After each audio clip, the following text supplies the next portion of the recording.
One into order. Please note that all school board members are present. Let's stand and say the Pledge of Allegiance. Pledge allegiance to the flag of the United States of America and to the republic for which it stands, one nation, under God, indivisible, with liberty and justice for all. All right, before we get into our normal business here, we will be having a public hearing on the proposed property tax abatement. I know we have a presentation that we'll start with before we would have that public hearing, so welcome. Thank you. Yeah, I won't take up too much time because we've talked about this a little bit already. Just as a quick refresher, probably last spring, the city was approached by Ebert companies about wanting to build an apartment complex here in town, though with current market conditions as they are, they did not, they said they could not make it work on their own, and we're looking for some assistance from the city and or the other taxing entities, aka the school district and the county. At that time, they did work with the city to apply for MFHA funding, Minnesota housing. We did actually see today that this project is not being recommended for receiving the funding. Obviously, that's not the final vote, but staff recommendation does not include this project. So just kind of an update there. As you may remember, we kind of just talked about generally what abatement was. A little bit more background for this. Currently, they're saying that they will have 12 alcove units, 23 one-bedroom, 8 one-bedroom with a den, and 11 two-bedrooms. And as I said, we've kind of been told as a city that this project will not happen without assistance from the entities that are able to make it happen. And we kind of went through this before, but if this project doesn't happen, obviously the city will not get any apartments and there will be no tax revenue for the county, the city, or the school district. If the project does happen with the abatements, we would get the apartments, and depending on the abatement set forth by each entity, they would start collecting taxes at some point in the future. So, and I know that there was some concern at the last meeting, and was definitely concern that we've heard that a tax abatement would be taking away taxes spent by tax-paying citizens of New Prague and or the school district, and that is not how economic development tax abatements work. Generally, the tax is paid by the property and abated back. The way I kind of explained it to my wife was it's similar to the Menards rebate. You got to buy the item and send the receipt in, and then they send you money back. And sadly, they never send you more money than what you paid them the first time. So this tax abatement would be the same.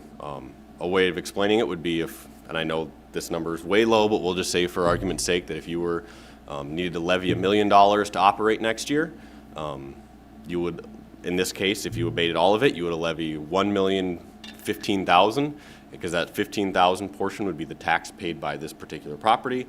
That would then abate back to them, and it wouldn't come at a cost to the other taxpayers of the district. And so I can certainly stand for questions you may have now or after the hearing, or however you guys would like to do that. But Michaela Hewitt with Baker Tilly, who's been working with the city, is also here to maybe answer some of the more in-depth financial discussions if you have any. We also included a PowerPoint in your packet to look at from her. Didn't really want to dive into that because half of it's over my head. So, Does anybody have any initial, or do you want us to have anything? Josh and I haven't been able to connect today, so that's the first I'm hearing about the grant. Grant, is that the terminology? yeah. Not being funded. Our understanding was if that grant wasn't funded, this project wasn't going to happen. Without the grant, the funding request would basically be for 100% of each entity for 15 years. If we had, or there's still a possibility, I guess, if for some reason someone doesn't accept their grant and maybe we're next on the list. But if the grant had come through, the request would have been for 60% over 15 years. And maybe this is where Michaela can help. Michaela, forgive me. the details of the 100% for the school district were. I think I know what they are, but if you want to share that, because I think that's what we were talking with, but I think that'd be good for the board to hear one more time. I don't know if we're on microphone or just hearing. The request, so there were multiple scenarios that were shared with the school board based on what the level of participation would be. With the most recent update of the expectation of not receiving grant funding, the request to the school board is for up to 15 years. Estimated annual city or school district share of taxes is about $15,000. And then over 15 years, it's 227,000 is what that 15,000 is over over the 15 years. And that is assuming 100% of the school district share of taxes based on a taxable value of 6.1 million. And what I point out is the way that the tax abatement calculation is working, 6.1 million is the value that the county assessor has applied to this value, or to this building upon completion.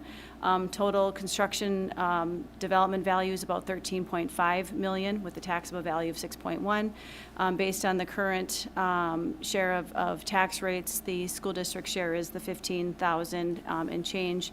And then over 15 years with no inflationary increase, that's where the 227,000 of total taxes comes into play. And that is, again, based on no increases in value over that 15-year period and 100% pledge to this project. And that's all new tax base that's not online today. So I know we did talk about this at the city council level, because they had a couple questions about the no increase. And different ways you can set this up is that you could either set it up as 100% over this amount of time up to this amount. And so some places will pay these off 3-4 years early because they hit that total amount. Other cities and or taxing agencies may say, no, we want to do the 15,000 every year, and if there's a higher value, then we'll capture that value as it grows over time, but then we are just committing to paying for 15 years. And so there are a few ways that you could set this up if that interested you.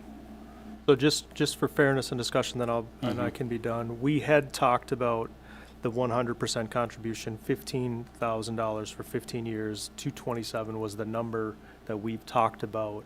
So that was we were hoping it was going to go down if the grant was funded, but that's kind of if you say the worst case scenario, the numbers that we've been playing with and we talked about in past meetings. Correct. Okay. I don't have any more questions at this time. Okay. Mr. Goldaddy? I don't know if we want to go around and have questions at this time. If anybody have any questions for these two individuals at all? Nothing?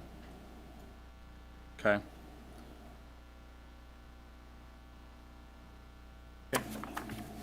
All right, thank you. Go ahead. Not sure. Do you want to ask the question? Josh, did the city vote on this already? City hasn't formally voted on it. The city had their preliminary discussion on Monday night. Was it last week? And certainly saw the merit in it still. I mean, there are questions on both sides. The formal city vote will come October 21st, I believe, Ken. What I would recommend, and I think we talked to Michaela about this and working with you guys, if for some reason you decided to go forward, that your abatement would be contingent on the other entities also abating. That way, if for some reason one entity got out and they said they couldn't make it work, the other two aren't still on the hook for something that goes through. Yeah. Thank you.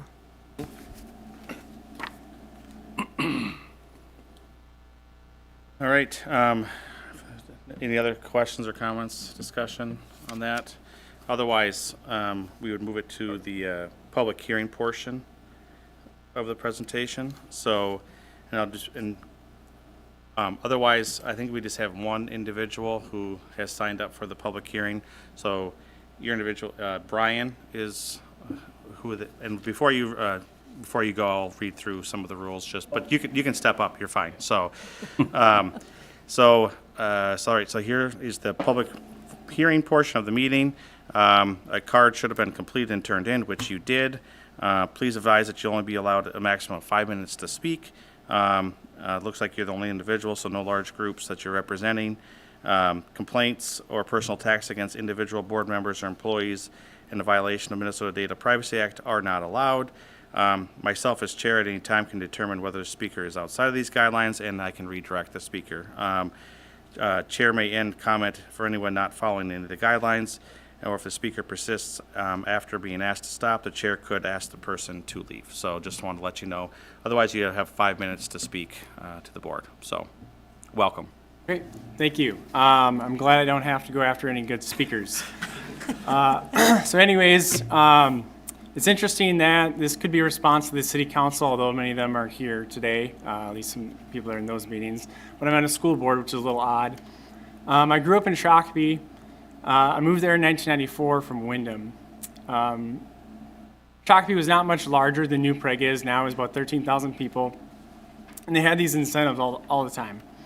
It was very common over the years that I lived there. And the city was in the top list of the fastest growing in the nation, almost year after year. So I guess they kind of met their goal there. I remember these large incentives they gave to Shutterfly and Amazon specifically. And one of the Amazon buildings is now abandoned, and this Shutterfly is as well. The large city was not the community I moved there for.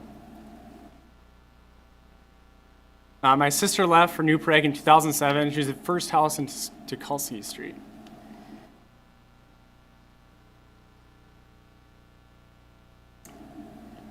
My other sister left in 2015. She left Shakopee, left the state. I left for New Prague in 2017. My parents in 2018. And then my other sister, that's all of my story, there's three, in 2020, moved to New Prague. I was listening to the city council talking about spreading the tax load, but no matter the agency, federal, state, county, city, or school, they're all funded by us, the community of New Prague. We're the ones that pay the taxes. That's how they get their funding, it's all through us. So it doesn't really matter which avenue it gets there. This is nothing more than a handout to big businesses for big businesses. This is from the website for the Workforce Housing Development Program. Assists ineligible recipients to finance qualified expenditures to develop market-rate residential rental properties to address the lack of workforce housing in greater Minnesota.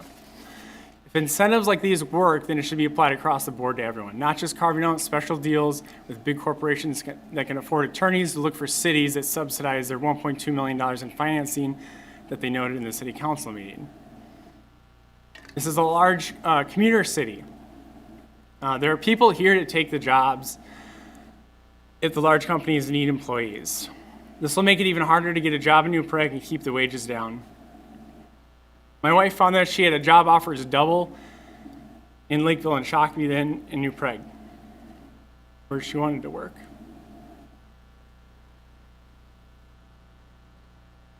If the companies need employees, they need to pay for it. We're already here. Thank you. Thank you.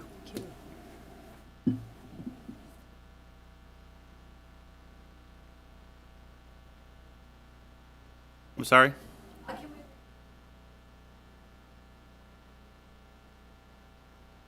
I'm not going to speak it. Okay. Yeah. Yes, sure.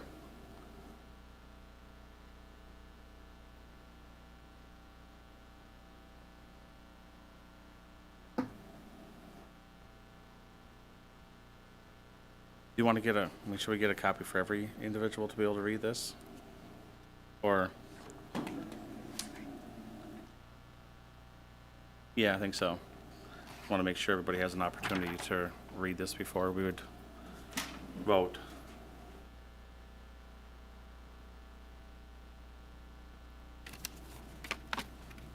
Otherwise, we have the resolution here too. So does anybody have, after comment at all from the public hearing, does anybody have any additional comments or questions, I guess? So I have a list of items that I think we should take in consideration on this Sure. abatement. And I break it into a couple different groups. And so, for example, one of the concerns I have about this development is it's a large studio apartment development, and we'll start getting taxes in 15 to 20 years. across the state of Minnesota, there's been a huge building boom of studio apartments to handle retirements and things like that for the baby boomer generation as they go into retirement. When this facility starts paying taxes, the youngest baby boomers are going to be 79 years old, and the oldest ones are going to be 98. And so this new single-bedroom housing that's been built for them is going to have to already be repurposed. I think that makes it a lot harder to think that a project that's not financially viable up front is going to be able to handle repairs, maintenance, renovations to compete with all this additional housing in the area. And so I think right when we're expecting it to start carrying its burden is going to be a time when there's a significant overbuilding of this type of property as well, which will decrease its value and potentially cause problems. Mr. Chair, if I may? Yep. I think it would be important not to let Mr. Call continue to ask us questions, but for members to read over the comments that were provided and then close the public hearing portion of this and then move on to discussion. Okay. If that's fair? Yep. Excuse me for interjecting, but I Nope. think we need to close the public hearing.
All right, does anybody need additional time?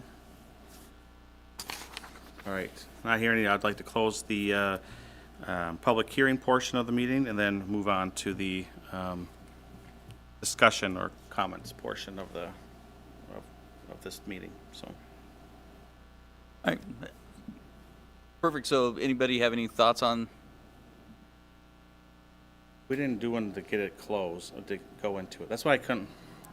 We didn't go into one. We didn't do a motion, so I think we're good. So, okay, sorry. Yeah. So yeah, just kind of recapping what I said, I think the type of development is going to be extremely overbuilt in 20 years after the baby boomers cycle through the single bedroom apartments that have been built up everywhere and such. And so I'm not fully convinced that this is the type of development that we're going to want in 15 years. I think we'll have a surplus across the region.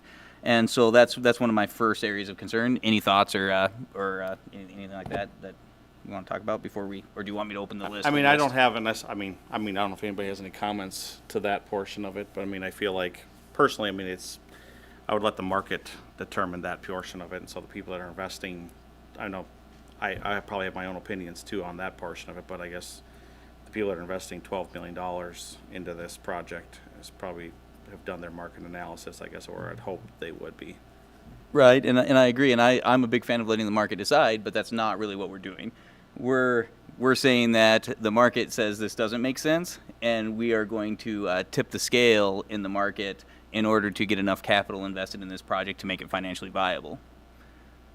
And so I think the market has said that this isn't a viable project unless approximately 9% of it is paid for by government. That's partly because of the size of the town too, though. That's not only the market. And they do these in other towns as well, and they do work. I understand that. I think when you look 15 years into the future, 20 years in the future, the amount of development of this type, I think, is going to be dramatically overbuilt as the baby boomers move through there. And so if it was financially viable, I don't think it's non-financially viable. If there was a market in New Prague for these at market rates that could support the building cost, we wouldn't be having this conversation right now. And so it may be financially viable in Minneapolis, but we live in New Prague, and it's clearly not, according to the developer, financially viable here. in market conditions. In your opinion? Well, I think the developer said that. What else do you have to speak about? We heard your comments about that now. All right, thank you. So we'll head to the next one then. So this is a 9% subsidy for millionaires, which I think is a bad deal. Recently, the Federal Reserve reduced interest rates by 50 basis points. If they're borrowing $10.8 million on this project, that's already a savings of $54,000 per year. The Federal Reserve's matrix of individuals' officials' expectations point to another full percentage point in cuts by the end of 2025 and another half point in 2026. This carries the potential of annual interest rate savings of $216,000 per year on a project that size. That is significantly higher than the $81,000 that the developer is asking us to pay. And so as the Federal Reserve starts adjusting those interest rates, the developer is going to be able to finance this project at the interest rates that cover what they're asking the city and government entities to fulfill. And so I think we're 6 months away from the interest rates getting from $54,000 change to the $81,000 they're looking for. And so that makes me a little reluctant and a little less certain that I would say that it makes sense for us to commit to it when we know the experts at the Federal Reserve are predicting significant interest rate decreases over the project, over the development of this project, the year it's going to be building, which are going to exceed what they're asking for government entities. That was a terrible sentence, but hopefully I got the message across. Well, I'd like to say that making projections for the future is a pretty scary place to go. And it's a projection that could be true and might not be true. But I guess I'm looking at the here and now that we've got right now in our community. And the here and now points to a lack of places for people to rent. And I have friends that are on waiting lists, waiting to try to get into an apartment as they retire and leave their homes and wish to stay in New Prague. So if they don't get satisfied on that waiting list, they will very likely move out of the community because there's nothing available for them. So I guess we have to look at the present circumstance rather than trying to project 15 years into the future. I also believe that we've looked at the situation, and if students should be housed in these apartments, their presence in the community will add to our school rolls as far as our enrollment is concerned. And by doing that, they will mitigate some of the loss, or perhaps all of the loss, of the abatement. So I think we've got a situation here where we need these, and we're not Minneapolis. We haven't had tons of building here in our community to take care of this need, and I think that we have to look at that very seriously. One thing I notice that on these types of projects, we're significantly more comfortable projecting the benefits of the project than we are projecting the risks and the other sides of the project. We're projecting future tax revenue in 15 years. We're projecting that this is the type of development that's going to be viable in 15 years. And we're projecting that we might get students next year. And that's a kind of a single entry accounting where we like to talk about the benefits, but we oftentimes are very reluctant to address risks. And one thing that we could do to test the sincerity of the builder is if we put our, if all the government entities, for example, put our, what do you call this thing, tax abatement on a, when the Federal Reserve rate gets down to 4.5 to 4.75%, for example, the abatement ends, that would make the developer whole because they can get financing at a rate that meets their financial model, and then it would let us start collecting the revenue as soon as they're able to finance at that rate. And it would be a win-win where they have what they need to guarantee their income for the project, and we can instead of just giving the interest rate changes away to them, if the interest rates go favorably, we could start collecting that tax revenue and helping our communities faster. We're not just projecting positives. There's a need for this right now. I think the need supersedes any of your projections or our projections. There is a need for these units. And I guess personally, if the county is willing to help and the city is willing to help, I'm willing to help as a board member. Is there a specific reason you wouldn't be interested in capturing some of that lower interest rate for the government entities that are helping make this project possible? Yeah, Dan, it's not up to me to formulate all those things. I'm here to vote as a school board member if I think this is a good move for the school district. If you want to dig into it that far, that's up to you. I absolutely spent a significant amount of time digging into it that far. I am a little disappointed that you're unwilling to consider any ways that we could perhaps capture some of that interest rate change earlier for our students and for maybe the other government entities if they wanted to set it up the same way.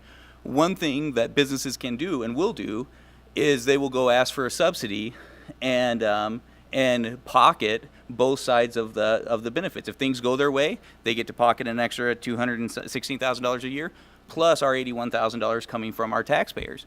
And so I think if what they're telling us is true, they shouldn't object to when they can get financing that lets them cash flow, that they would be willing to let the taxpayers off the hook for whatever remaining of that $1.2 million is still open.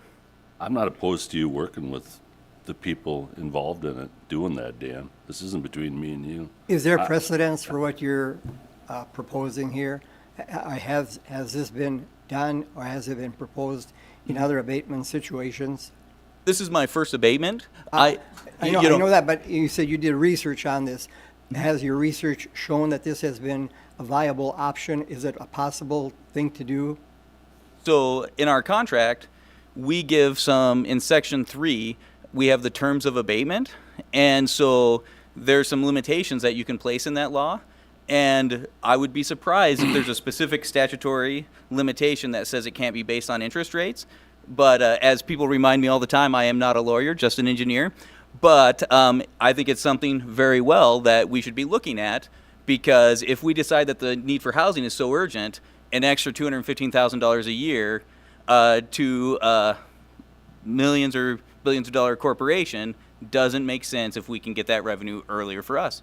And it seems like an easy thing to be looking at, and it helps also test the sincerity of the developer. You could say no to abatement, and the developer will go anyway because it makes so much sense. The abatement could just be a cherry on the top for them. You could say, I'll abate, but on the interest rate, and if that's their only concern is cash flow, then it would be likely to be accepted. If they want that upside of the interest risk, they might build somewhere else.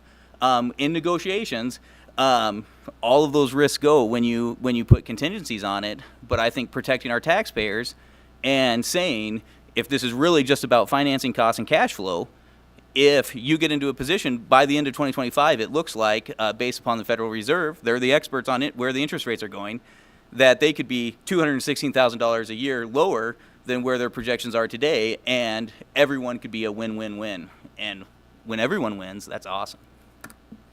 I'm tracking you, but I mean, at the same time, too, we're gonna have, what if interest rates go higher? You know what I mean? I know that right now, we have, lower rates are imminent, right? But what if in year 4 or 5 now rates are back to where it was at because inflation went out of control? I mean, so it's kind of hard to. Well, once they've locked in their financing, it should lock them in. They should be able to lock into some interest rates. I mean, it depends on what they're doing for financing. Yeah, if they do variable. It could be a 5-year balloon, Yeah. it could be variable. I mean, And so, but they have an opportunity to lock in for 10 years. I mean, because if you're within that 5-year range, you've got the ability to lock in that rate. Yeah. And with that, if the interest rates go higher, if we approve the abatement based upon the Federal Reserve rate getting that low, then if it never gets that low, the abatement runs 15 years, and we fulfill our contractual obligation there. I don't know if there's precedent for this type of thing, or Yeah, whether, that that's was the thing, my like, concern too. Is there anybody who could speak on that, I guess? I mean,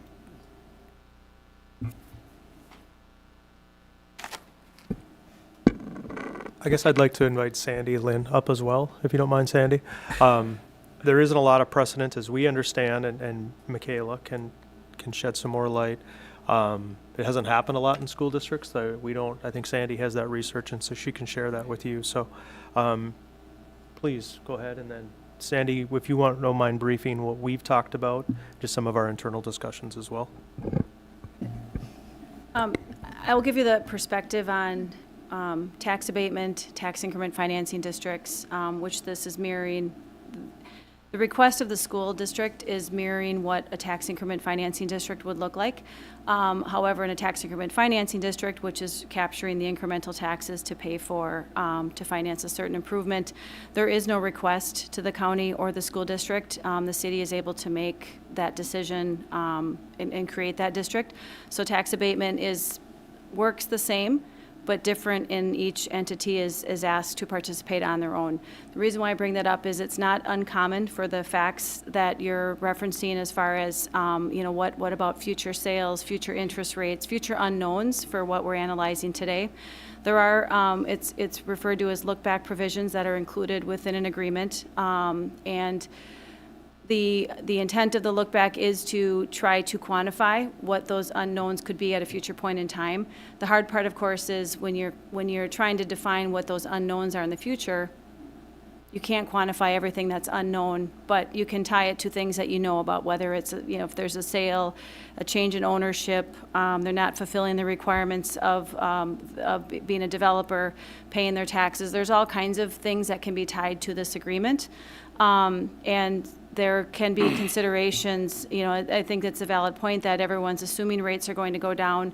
To some extent, rates that they're factoring in their long-term financing are with that expectation of rates going down. Of course, if they go down quicker or take longer, that's going to change their assumptions as well. But I just wanted to say there is precedence that in tax abatement and tax increment financing districts of having look-back provisions that does try to quantify some of those unknowns in a future agreement. The other thing I just wanted to say is, the action tonight is to hold the hearing to consider the tax abatement. Should the school board choose to move forward, there would be a tax abatement agreement that would include what the terms of that abatement would be, the number of years, the percentage, the maximum amounts, as well as if there's any additional terms related to look-backs or other contingencies in the future. So just want to point that this is sort of a two-step process, and that's with the city or the city and the county actions coming up, as well as the school board consideration, and then finally the agreement. So this isn't the first time that this is the hearing. There would be an agreement that would contain the terms, and it's not uncommon to have look-backs tied to things that are quantified. I will caution, you can get really creative in having look-backs and then spend hours trying to analyze what you're reviewing and analyzing. So I think it's important to quantify what those concerns are and how we can work with the developer and the other entities to make sure that it's something that can be analyzed in the future. Yeah, I did a little bit of research on, tax abatements, and I did find in 2022, there were only 11 school districts that did a tax abatement. It was much more common for counties and cities. I'm not sure why. You probably would know the answer to that question. But from a financial standpoint, I see it as pretty low risk. We need the housing right now. I know when our employees move into the district, they can't find a place to live. And that would be very helpful. We would hopefully, I know hope isn't a strategy, as Tim Dittmer used to say, but get 2 to 3 kids out of this. There are 2-bedroom apartments. There are 1 bedroom with a den and so forth. So I think your calculations was somewhere between 3 and 5 children as a result of this development, which would help our district, obviously, in enrollment and revenue side. Thank you. Well, Dan, I think what they've just said is that we can proceed with our decision here tonight with the possibility of incorporating what you have suggested. So I find nothing wrong with what you came up with. It's a possible thing to do, but I think we can proceed with our decision, based on the fact that something can be done to put this in place if it's the best thing to do. Thank you. Yeah, I appreciate it. One more question for you as well, because could we, if right now that's at the 100%, could we change the percentage? What do we have to do tonight? What would we have to decide on tonight versus what is actually in the agreement? But the agreement before you is what the terms of the abatement would be, which as drafted is 100% for up to the 15 years and $227,000. The agreement is ultimately, so that's establishing the abatement and adopting those parameters within that resolution. The agreement is where the actual, and again, that would be contingent, I think as Josh said, contingent on the other entities participating, so it wouldn't just be the school district. If the other said no, there would be no tax abatement. And the actual terms of the agreement between the city, county, and school district and developer would be the amount of the abatement that if it's lesser than, so the recommendation, I think, is if there's not full support of 100% or if there's additional details that you need, I think it would be good to know what those terms are to understand too from developer's perspective if those numbers would work, again, with the other entities. But it's really, so it's a two-step process, again, with the abatement resolution authorizing the abatement, but the actual agreement is what would be the terms of the pledge between the school district and the developer and the city and the county with their actions moving forward. That's the actual legal document. That's correct. Well, this is kind of showing us our intent, and more than anything, it's almost like Right, a letter of exactly. intent is kind of how I look at it. So we Yeah. want it to be fairly accurate to what Right. we would be wanting to agree And, to. and, So, and it spells it out in the resolution. yeah, yep. I think, and she scared me about a couple things I didn't think about, like if they're not paying their taxes, if, some of those other restrictions, if, a sale of a property, how we want to handle a sale of a property. And so it may make sense in our terms of abatement to do a little bit of work on that and then come back in 2 weeks. And we could just modify part of our working session to a working session in order to have a little more fleshed out what are the types of terms of abatement that we think should be included to protect the district from the offset on this document. Can I ask a clarifying question? We can have our own look-back provisions as a school district. They can be different than the other entities. I know that makes things complicated. Yeah, I mean, to the reference of other agreements,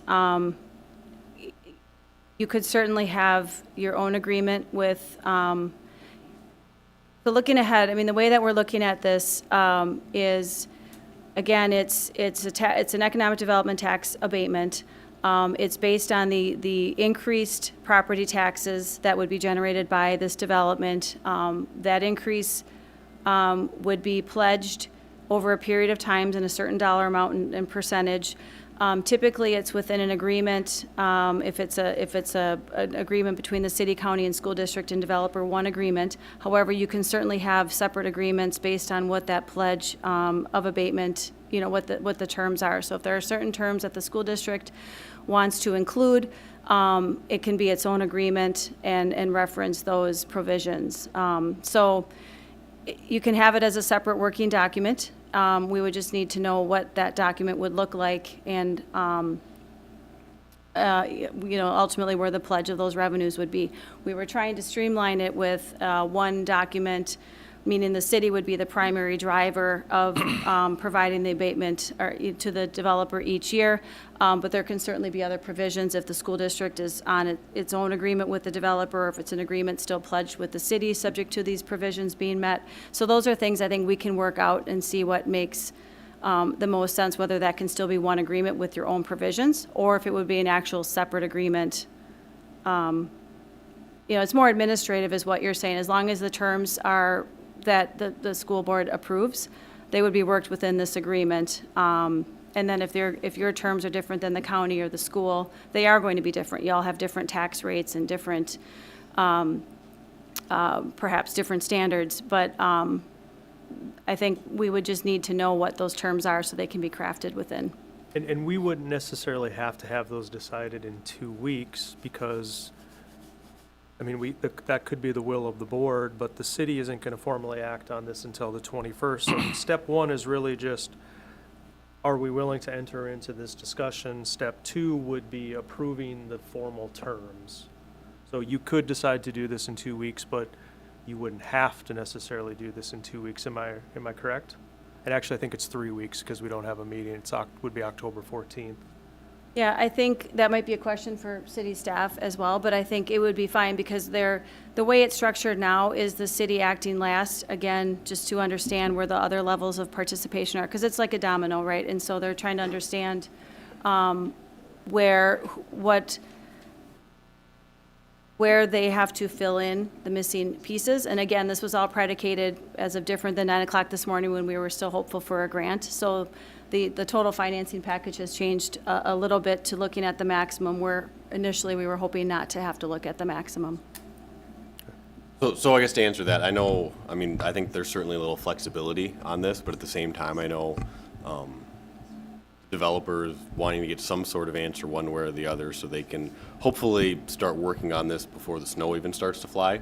That being said, I want to make clarification. I've heard a few things, and just so we're all on the same page, this tax abatement isn't costing existing taxpayers any money out of their pocket at this point. And so any abatement that is paid back to the developer is coming from the developer themselves. So if for some reason the value of the property goes down, or if they don't pay their taxes, value goes down, then the abatement amount goes down. If they don't pay their taxes, well, there's no abatement to give back to them because they didn't pay us in the first place. This is the rebate like Menards. If they don't pay the money, then we don't pay it back type of situation. And understand the principle there. I have a little bit of a concern with the characterization in the sense that we have expenditures in the city, in the county, and in the district that are related to this property, that will be related to the changes in the property, the new residents that start using all the services. And so it's more like a Menards rebate where part of the bill is subsidized by the other people who are shopping in the store who don't take their rebate. And so if we give a building $15,000 back, every other taxpayer in the district is paying $15,000 more taxes than they would have to based upon the value of all the property in the district. And so while it's not a new expenditure, the new building that's taking new services, that's causing the city to spend new money and the county to spend new money, is not taking a share of the services that they're using. And that is where most of the taxpayers are feeling that it's coming out of their pocket. While it's not new money out of their pocket, it is they're paying for the services that this property is going to use for 15 years. Okay, yes, I didn't know if you understood. Yeah. Okay. Sorry to quibble a little bit, Nope, but that's fine. I just want to make and sure. that's why people are I just so want to make upset. sure. I guess I consider those to be kind of indirect costs versus direct costs. So yes, there are indirect costs associated, but the direct costs. absolutely agree yeah. on the direction. Yeah. Okay. So if I understand this right, if we approve this resolution, we are giving intent to participate in this without any terms being known yet or finalized. Legally binding. Legally binding, sure. Yeah. So I guess speaking of Michaela, who's the mastermind behind this whole thing, she said she would prefer that you wait until you're more solid with what you, as a board, think the terms might be, so that we aren't potentially jumping around. I mean, that being said, like I said, we don't want to wait till December, if at all possible, on to where the board officially wants to go. But direction to make sure that we're all kind of cohesive and understanding. Because I believe if you read through the resolution, it does call out some of the terms. I think it says 15 years at 100%. And so for some reason, the board thinks that that's going to go a different direction. It may be better to wait for a work session to talk it out a little bit more, or the next board meeting. So people are looking at me, and taxes scare me. I would say that's at the will. Fearless leader. Yeah, I would say that's at the will of the board. At this point, that's a discussion for the board to have.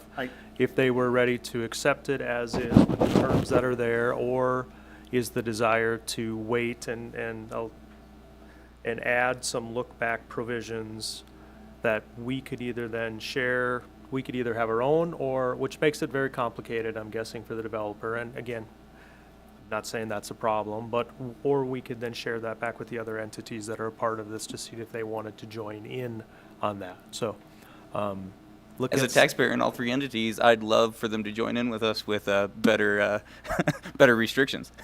So I think that's the discussion for the board right now. If you want to accept it as is, or if you want to take some time to create those look-back provisions, we could. Going back and just kind of mapping this out, our work session is on the 14th, a study session the 14th of October. We could add that as a topic. And I do believe the look-back language is pretty standard, isn't it? Yeah, I would say that, as you're talking through it, the concerns that you're raising are similar, I can't speak for the other entities, but would be similar concerns that we hear across the board as far as, like I said, you know, I mentioned maybe more than you were thinking about, but the interest rate risk is always a concern. You know, I think the consideration of if the values go in higher or go lower, you know, making sure that you're establishing your maximums as well as, so I would say that the agreement and the contingencies and those lookbacks would probably be similar language for all entities, which could then streamline and try not to make it too specialized unless there's something that above and beyond that you want that they're not able, that, you know, the other entities haven't. But I would say we would try to bring this so again, it's streamlined where everyone would have the same considerations and same look-back provisions as far as testing what that, you know, what limits would be on. And some of them are just standard property tax agreements, because that's at the end of the day what this is tied to. So if I may, then another option to consider is to come back in a couple of weeks with those, or to, you know, we're a very small percentage of this greater project, right? This is really driven by the city. I don't know, Josh, do you have the percentages, city? City and county roughly make up 40% each, and then you guys are the remaining 20%. Decide where they're at. I mean, I know that pushes this project out further. We could drive the bus, if you will, on creating some of those look-back provisions, or you could all, or you could vote for it. You could make a motion to approve it as it currently is, which would just be the resolution that we're willing to enter into this. So the ball is really in your court as I see it. At this time, I'd like to ask for a motion to consider the resolution approving the tax abatement. Second. Has it been So moved. It's been moved and seconded to consider the following resolution approving the property tax abatement. Be it resolved by the School Board of Independent School District Number 721, New Prague Area Schools, Leesore and Scott Counties, Minnesota. Section 1, recitals. The City of New Prague, Minnesota, has requested that the school district authorize a property tax abatement with respect to the property currently identified as partial number 23.501.0010, the tax abatement property. The school district proposes to use the abatement for the purposes provided for in the Minnesota statutes, section 469, the abatement law, including the project from the property taxes to be levied by the school district on tax abatement property. Section B, the proposed term of the abatement will be for up to 15 years in an estimated amount not to exceed $227,279.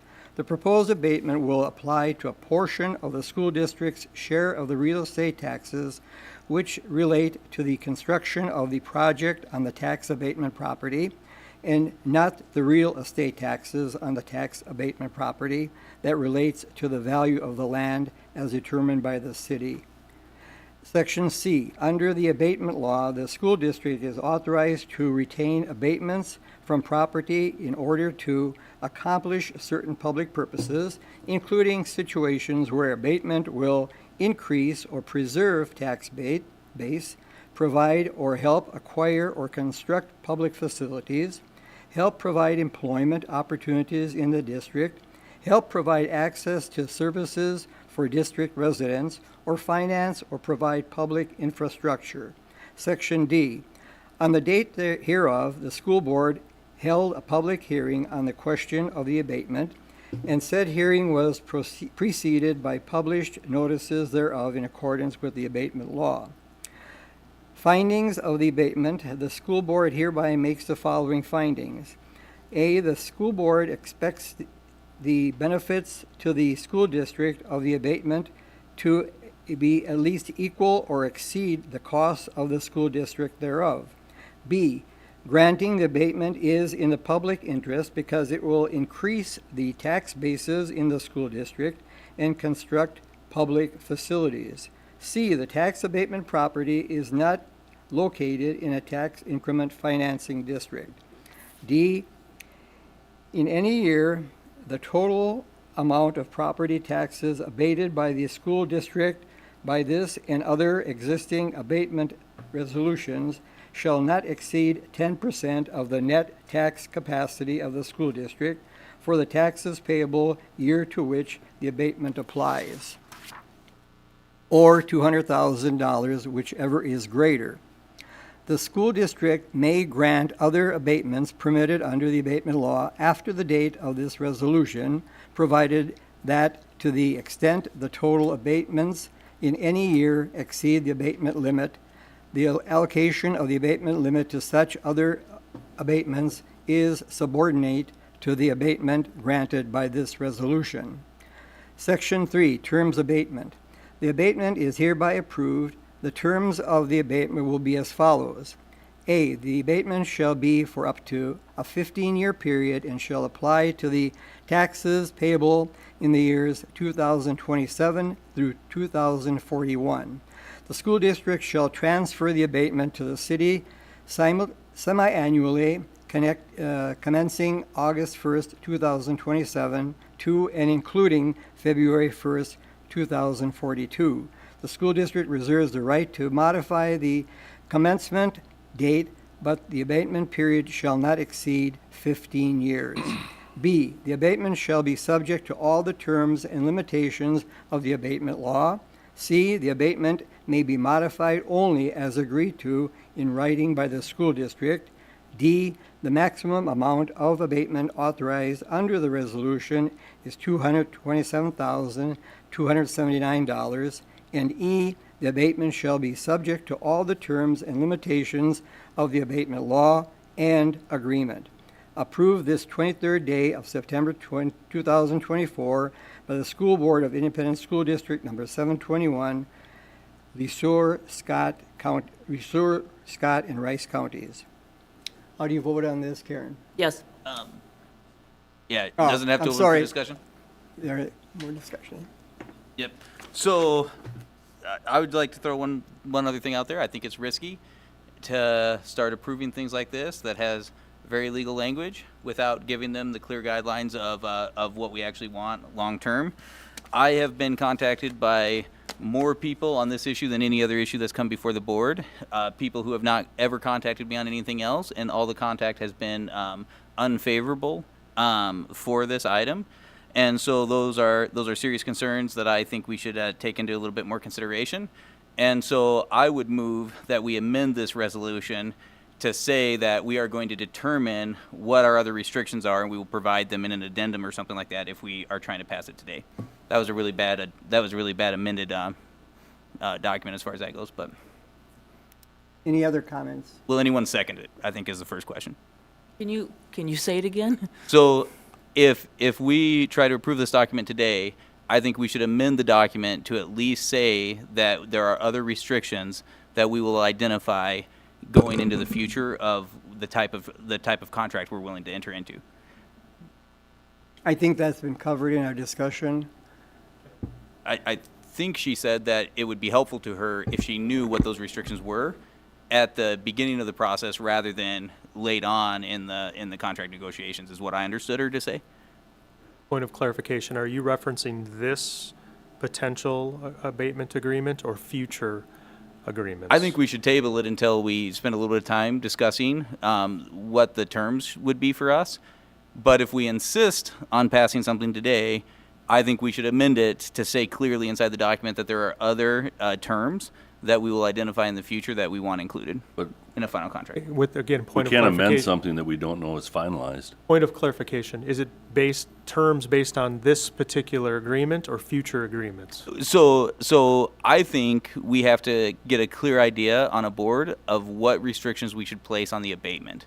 This particular abatement? This abatement. Okay, Yeah, okay. this specific. For Not- example, if we want to protect on the interest rate, if we want to protect on sale, if we want to protect on a completion date of the project. There's all sorts of things and many things that I did not think about that I appreciate being mentioned by the experts, that it would behoove us to spend a little bit of time getting a better idea of how we can best protect the funds of the district and best go into it knowing how we can capture as much value as possible for the amount that we give up. can I speak? Any other discussion? Yeah. Considering Dan's. Yeah, proposal. do the restrictions or the suggestions or statistics that you have, would they also apply to the city's part of this and the county's part of this? I think it would be awesome if we were a little less generous on just offering everything and giving all upside to the developer. So I would hope that the county and the city would come along with us on some of these restrictions on interest rate, completion time, and things like that. Okay, let me ask the question a different way. The suggestions that you're making, do they also apply, or the reservations that you have, do they also apply to the city council's decision on this?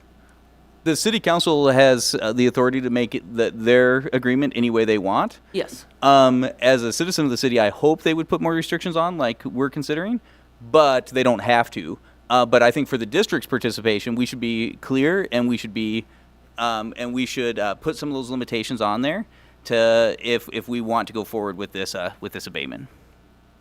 I guess what I'm trying to ask is, if your suggestions are valid, and I honestly don't know, would they be also valid for the city council to look over? Absolutely, I think they should be looking at the exact same concerns we're looking at. Because you think that the problems that this might cause us would also cause the city the same kind of problems. Absolutely. And the county the same kind of problems. Absolutely. Would you be willing then to work with the city and the county and present your information to them? I'd be happy to. The only concern I have with that is I would feel bad if I'm the one trying to help the city and things like that if there is no support for like an interest rate control and different things like that inside the agreement from the school district. I'll show up in a capacity as a citizen for sure, but do we have some consensus that some of these restrictions that we talked about are something that we would support as a board? First, Yes. is somebody going to second the amendment that he offered? Wait, I want to refer this. Clarification. I think he Okay. wants more clarification. Okay. What you're talking about will be done in the final agreement. What we're doing here in this resolution is just wishing to move on toward that final agreement. Right. So that is the resolution. You're talking about the final document that will be produced, and that isn't the resolution that we've got before us.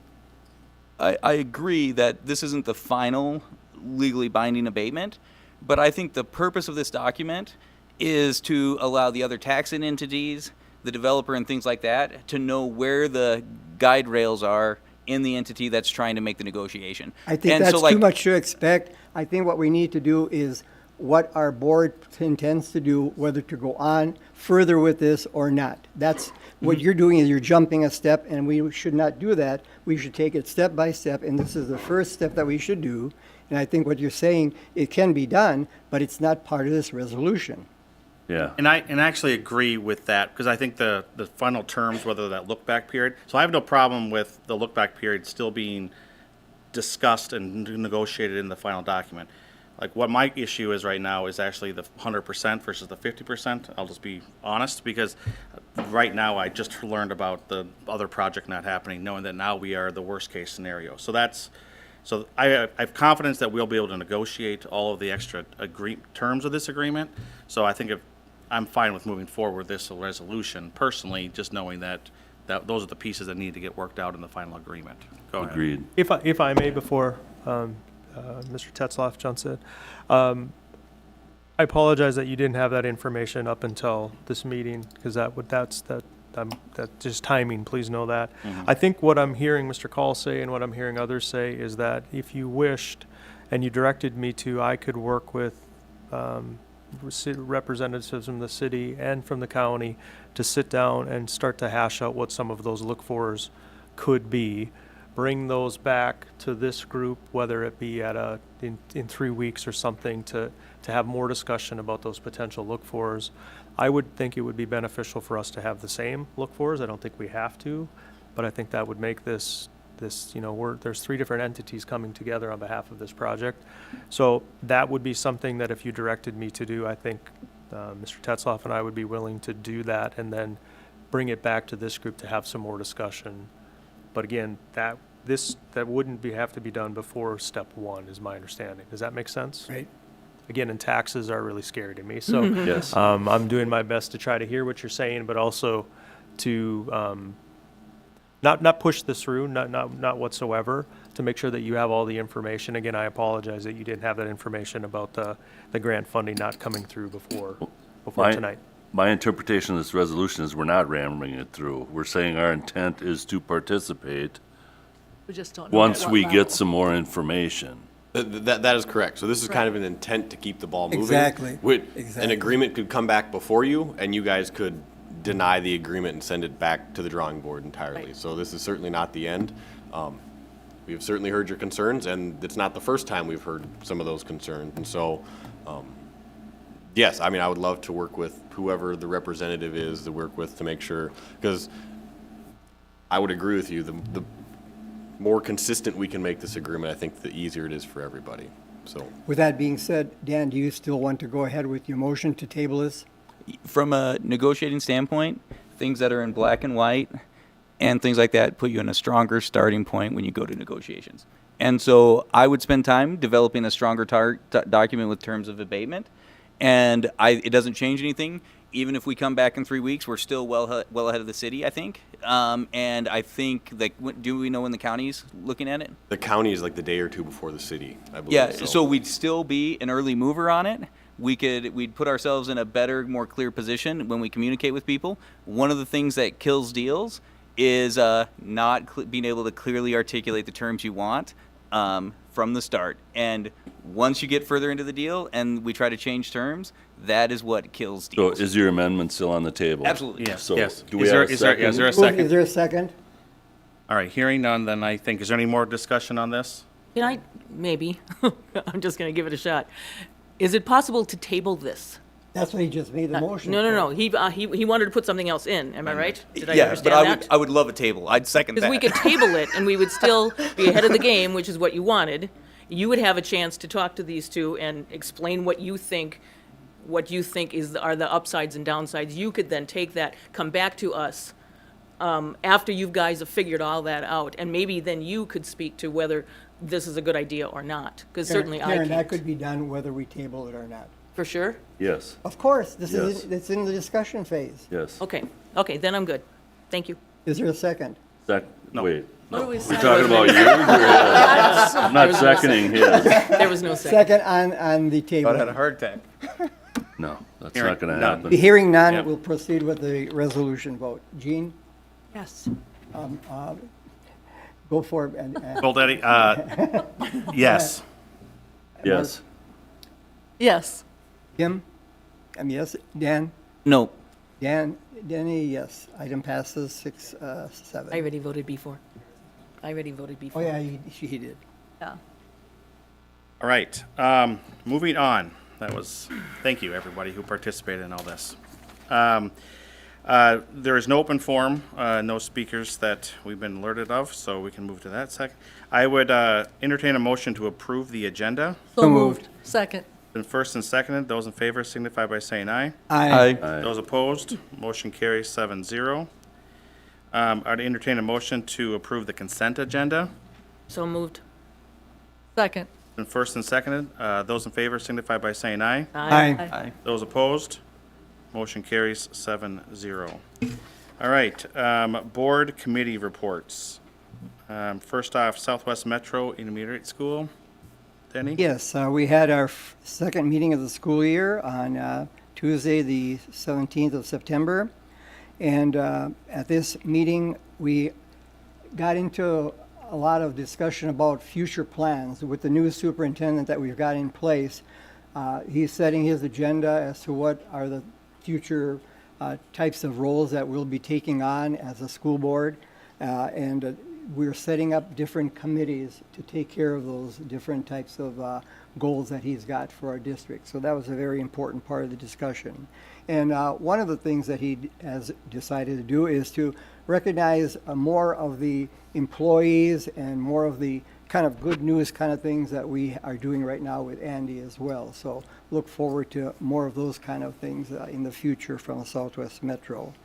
Otherwise, it was basically the committee reports, and the school year has started off quite well at at the intermediate school district. We had our first graduation. One of our students graduated with a GED for being the first graduate of the school year.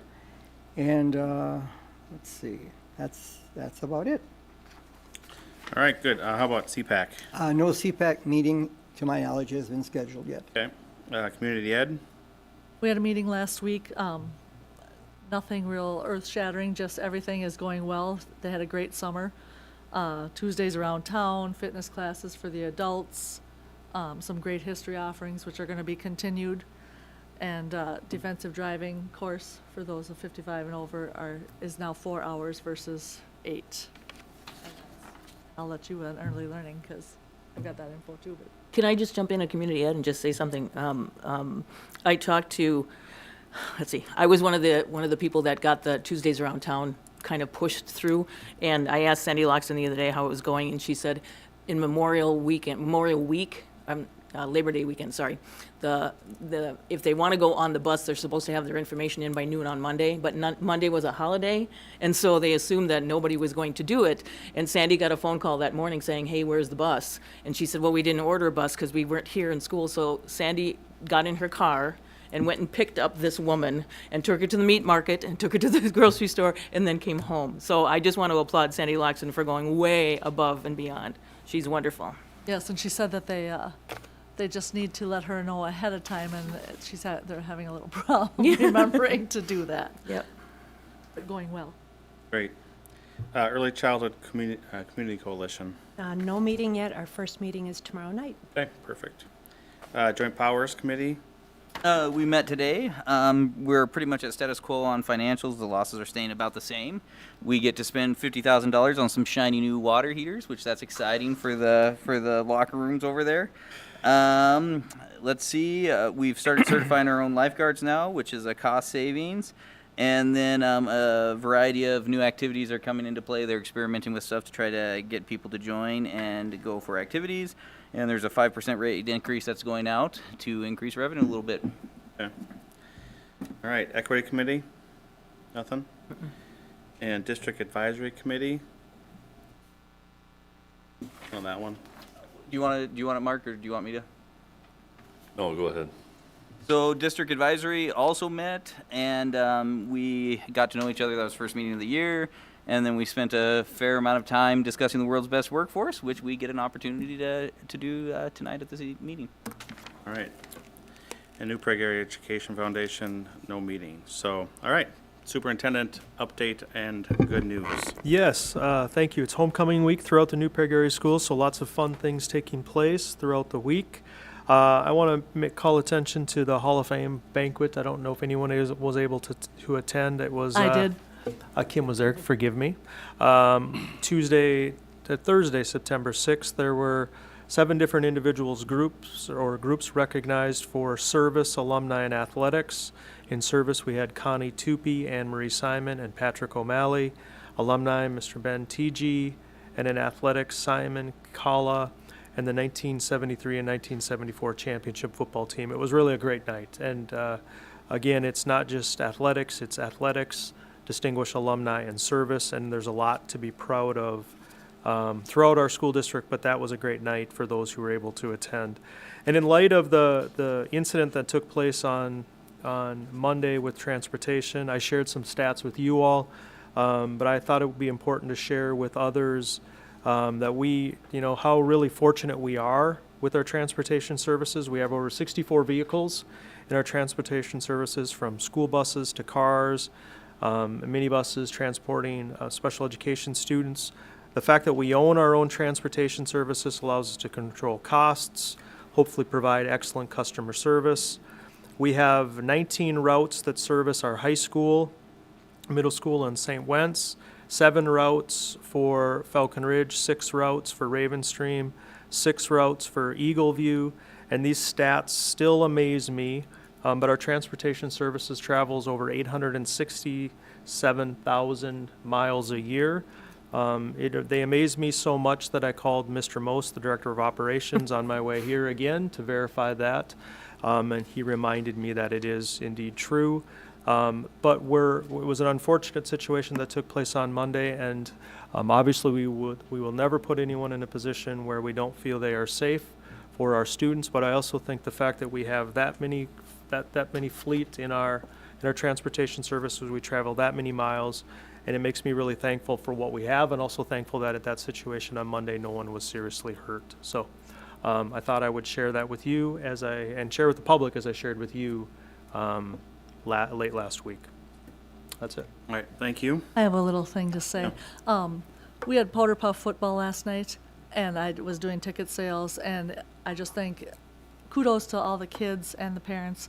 Everything went well, and at ticket sales, there were kids that would come up and thinking they could use their ID, or that they didn't, so they'd be fumbling around for money, and another student that was with them or a friend would offer to pay for them. It happened several times. Very cool. Nice. All right. Reports and discussion items portion. First reading for policies. Me. I'm not sure who's tackling that one. That's me. All right. Oh, let's see, we have a lot of them. Oh, no. Yeah, my battery just died. So we have a lot of them, and I'll get back to you later on that. If you could just go and do something else for a little bit. No, I got a whole big thing, but You should get the sheet here. yeah, just give me a second. Okay. Could we have the agenda. Could we just skip ahead to something and while technology? Yeah. Let's do, while she's doing that piece, let's jump to 11.1, which is resolution for authorizing the sale of bonds. I know we have a presentation as part of that, so I'll buy you some time, so.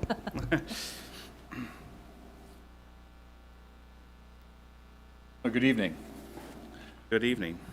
I'm Ryan Fetters, also with Baker Tilly, but I am your municipal advisor. So I represent your interests here. And so tonight I've been asked to come and talk about a potential refunding of one of your existing bonds. So I have provided a presentation, and I'm going to see if I can put this up successfully. Okay. For everyone else as well. And so, again, I'm Ryan Fetters with Baker Tilly. I've been before you on a couple of occasions to talk about other items.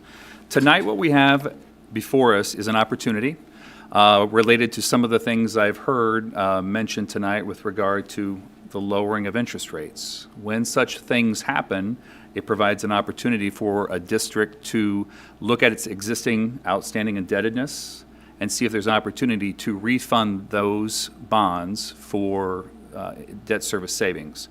So there's one in particular, which is the 2015A school building bonds that you have outstanding.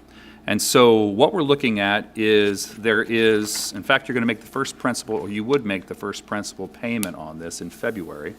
So we have about $55,610,000 of principal outstanding. What we'd be looking at is something called a current refunding.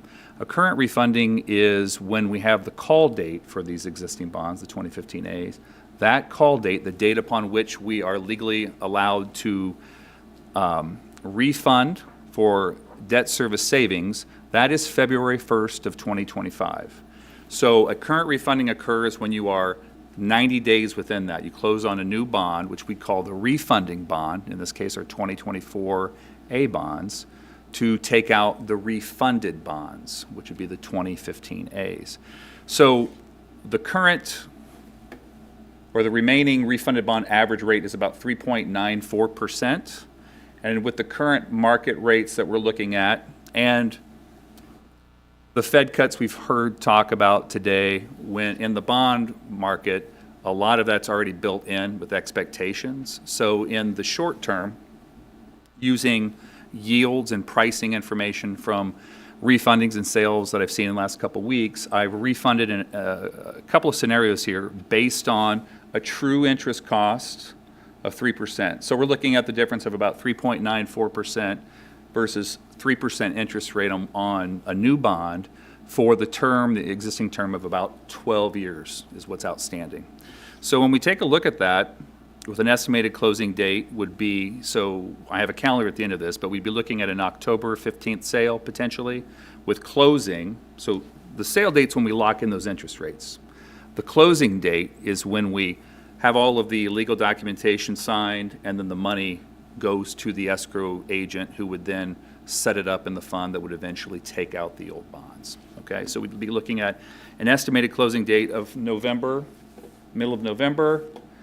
And what I've done here is showed two scenarios where we look at when do you want to start the savings.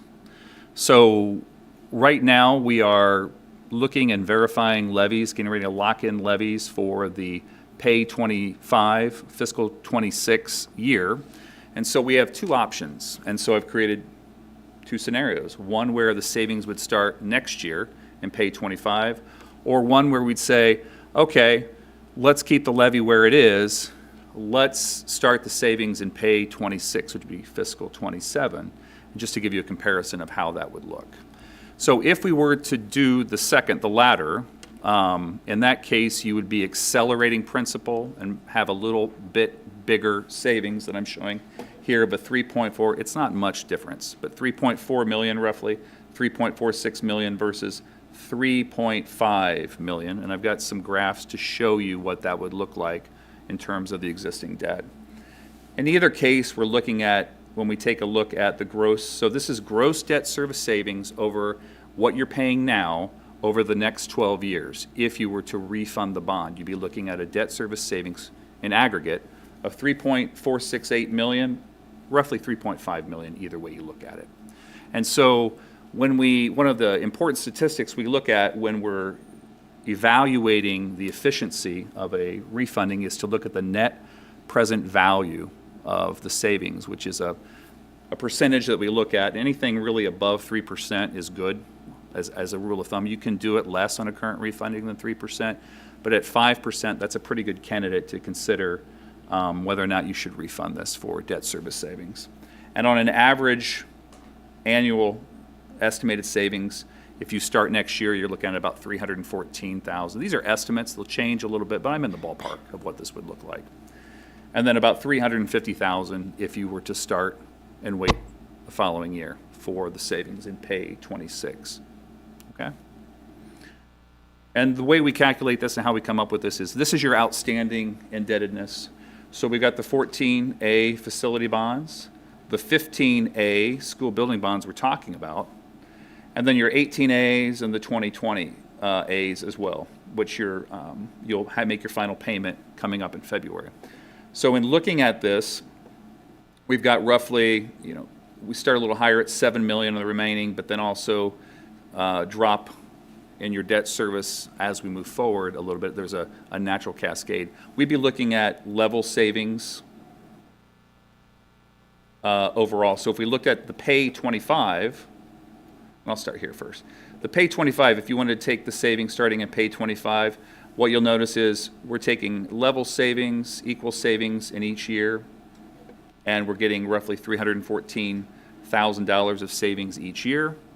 And you would keep then the old debt service of 6.2 roughly for this bond would drop to about 5.9. There's a monitor in front of me, isn't there? There is. Yeah. Okay. Okay. I didn't recognize. I was like, oh, okay, fantastic. Usually people eyes roll. Okay, fantastic. All right. So really, it's the trade-offs, which is really negligible in this. So it's really when you want to start the savings. Do you want to start it in 25 or in 26, where you're looking at $351,000? You get a little extra savings because what we've done essentially is if we keep the levy and pay 25 the same as what it's been, because there's when I restructure the new bonds, I'm putting more principal in there so I can pay principal down a little quicker. And that's the difference. A lot better when I know that. Okay, and so any questions on that? I'm going to go back to the comparison because I'm doing a 30,000-foot discussion of what a refunding looks like, but just want to make sure that you understand. What this is, again, just to recap, it's an opportunity that the rule of thumb is 3%. If I see something over 3%, that's when I say, hey, we should take a look at this and see how this fits into your debt service. And I want to add to some of the discussions I've heard earlier too, it's that we don't control the bond market. We don't control the interest rates. So something can happen too in the future, and I don't know, I don't have a crystal ball is what I'm getting at, so I can't tell you exactly where we're going to be in a year. You could always wait, not do it now, and wait and see if we think, what your expectations are. But my recommendation is, as what I've seen, is you can't time the market. If you have the opportunity, you should probably seize the opportunity, because with all the different geopolitical things happening around the world, nothing's a sure thing anymore. So, the other important part here is I want to talk about the steps. So where we are right now is we are preparing a preliminary official statement. So if you were to choose to move forward, you have a resolution in front of you tonight, which all it would do is authorize. And I think it's important to take a short bit of time and explain what's in that resolution. There are minimum parameters in there. Like, for example, so your bond counsel prepared that, and I provided the financial parameters in there. It says a minimum savings of roughly $500,000. We're not going to do this if it's not something more significant like what we're here. You are in the driver's seat. I will not do anything, Baker Tilly will not do anything without your explicit direction. So all that is just a parameter I put in there just to provide flexibility, but we're going to be looking somewhere around 3 million, 2 to 3 million, something like that. That makes sense. So at least a 3% savings before we were to actually do this. Otherwise, we would just talk with the district and say, you know what, why don't we shelve this for a little bit, depending on if something were to happen catastrophic, right, within the bond market, to say, we can wait on this because there's a lot of principal outstanding, okay? So having said that, you have the parameters resolution before you tonight that sets the maximum of what it would cost, and these amounts that I'm showing, the actual bond size is going to fluctuate. If I were to, I don't want to get too far in the weeds because it gets hard to understand, but I'm showing a $56 million refunding, but I know if I were to sell it today, because right now we're in an environment where there's a lot of what's called premium cash that the banks bring to a deal. I think we would have $6 million worth of cash from them, and I would only need to have a bond of about $50 million. So you are going to see the final deal probably fluctuate. But what I've included this with sizing is I've only included about $600,000 of investments that I know that you're going to get. And then I don't know if there's going to be a premium bid or not. I suspect there will.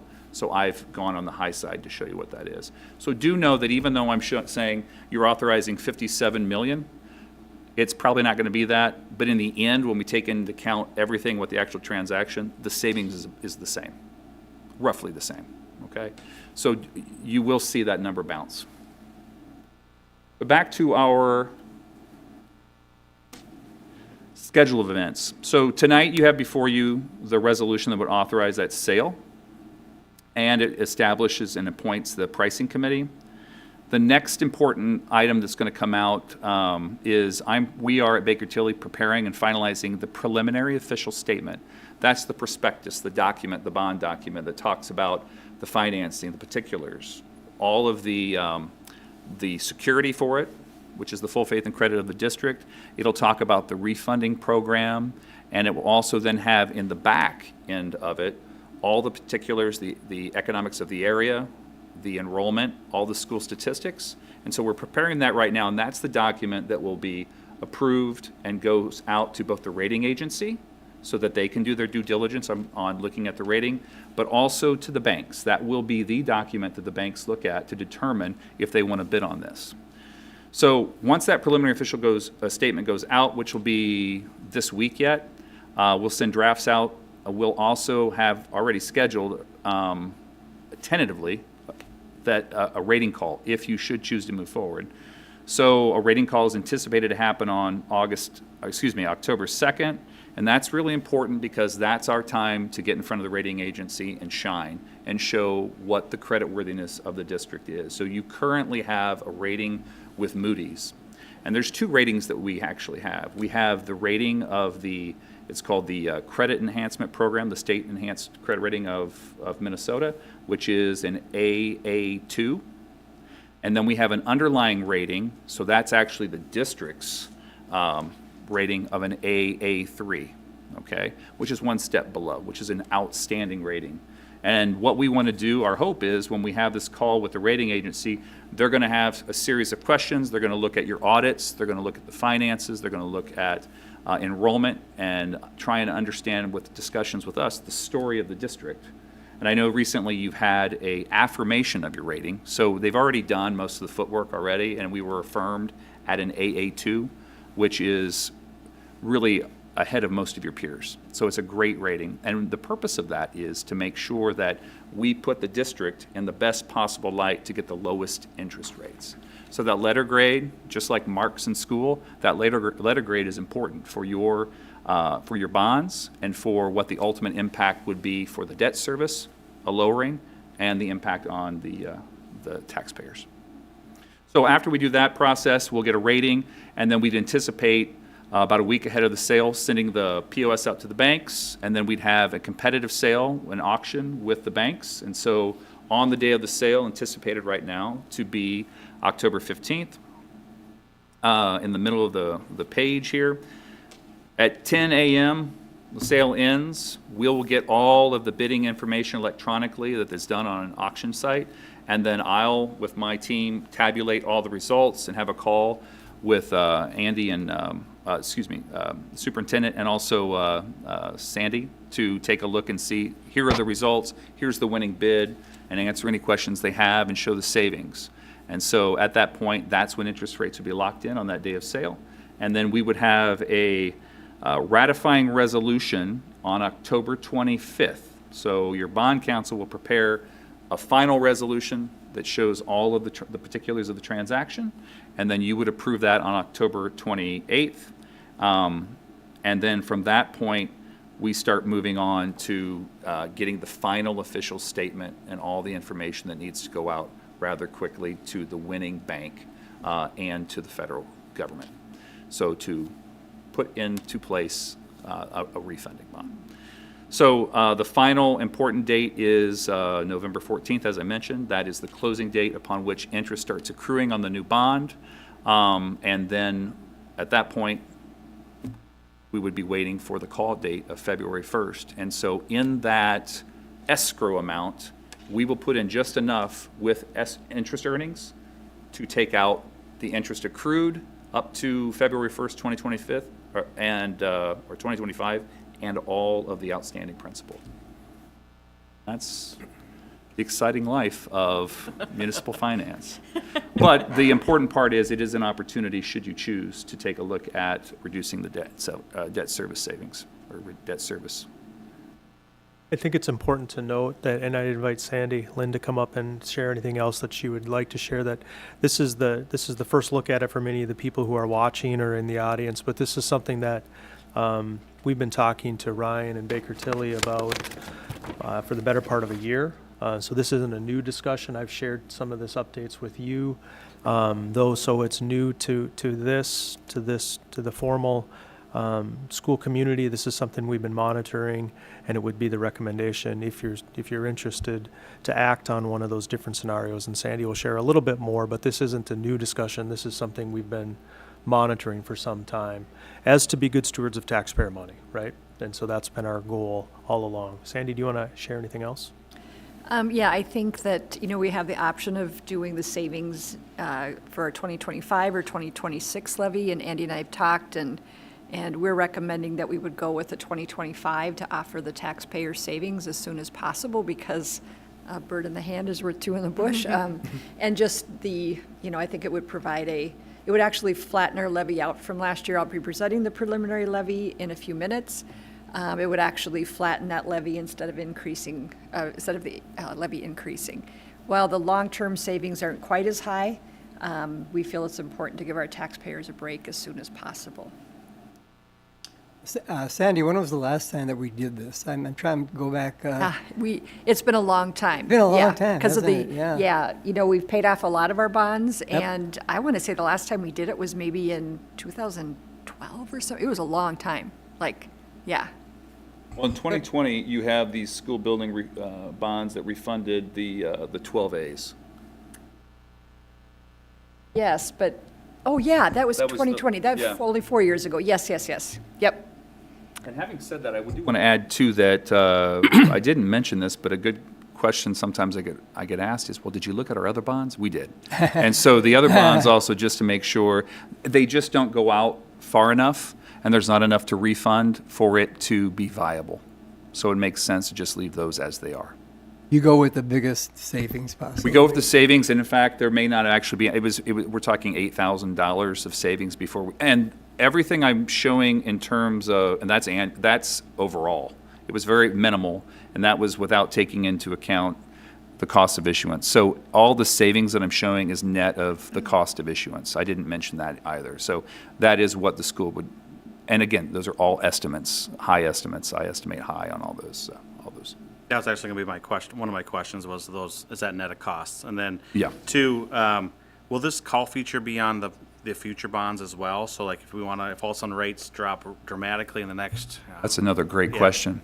So we'll do a cost-benefit analysis. In fact, I mentioned that to Sandy before the meeting started, is that there is significant amounts of principal outstanding with $55,600,000, right? So one of the things I'll look at before we send this out is whether or not an 8-year call makes sense, because we've got 12 years left and about 16 million.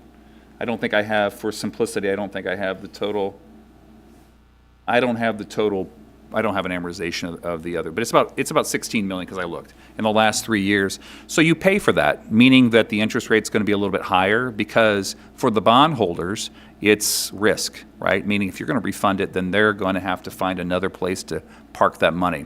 So it would be built into the rate, but I think it might be worth it. I'll do a benefit cost analysis to see if the expectation of the added cost is worth the flexibility to do that. So if interest rates, again, I wouldn't bank on that, because we don't know where interest rates are going to be in, in 8 years.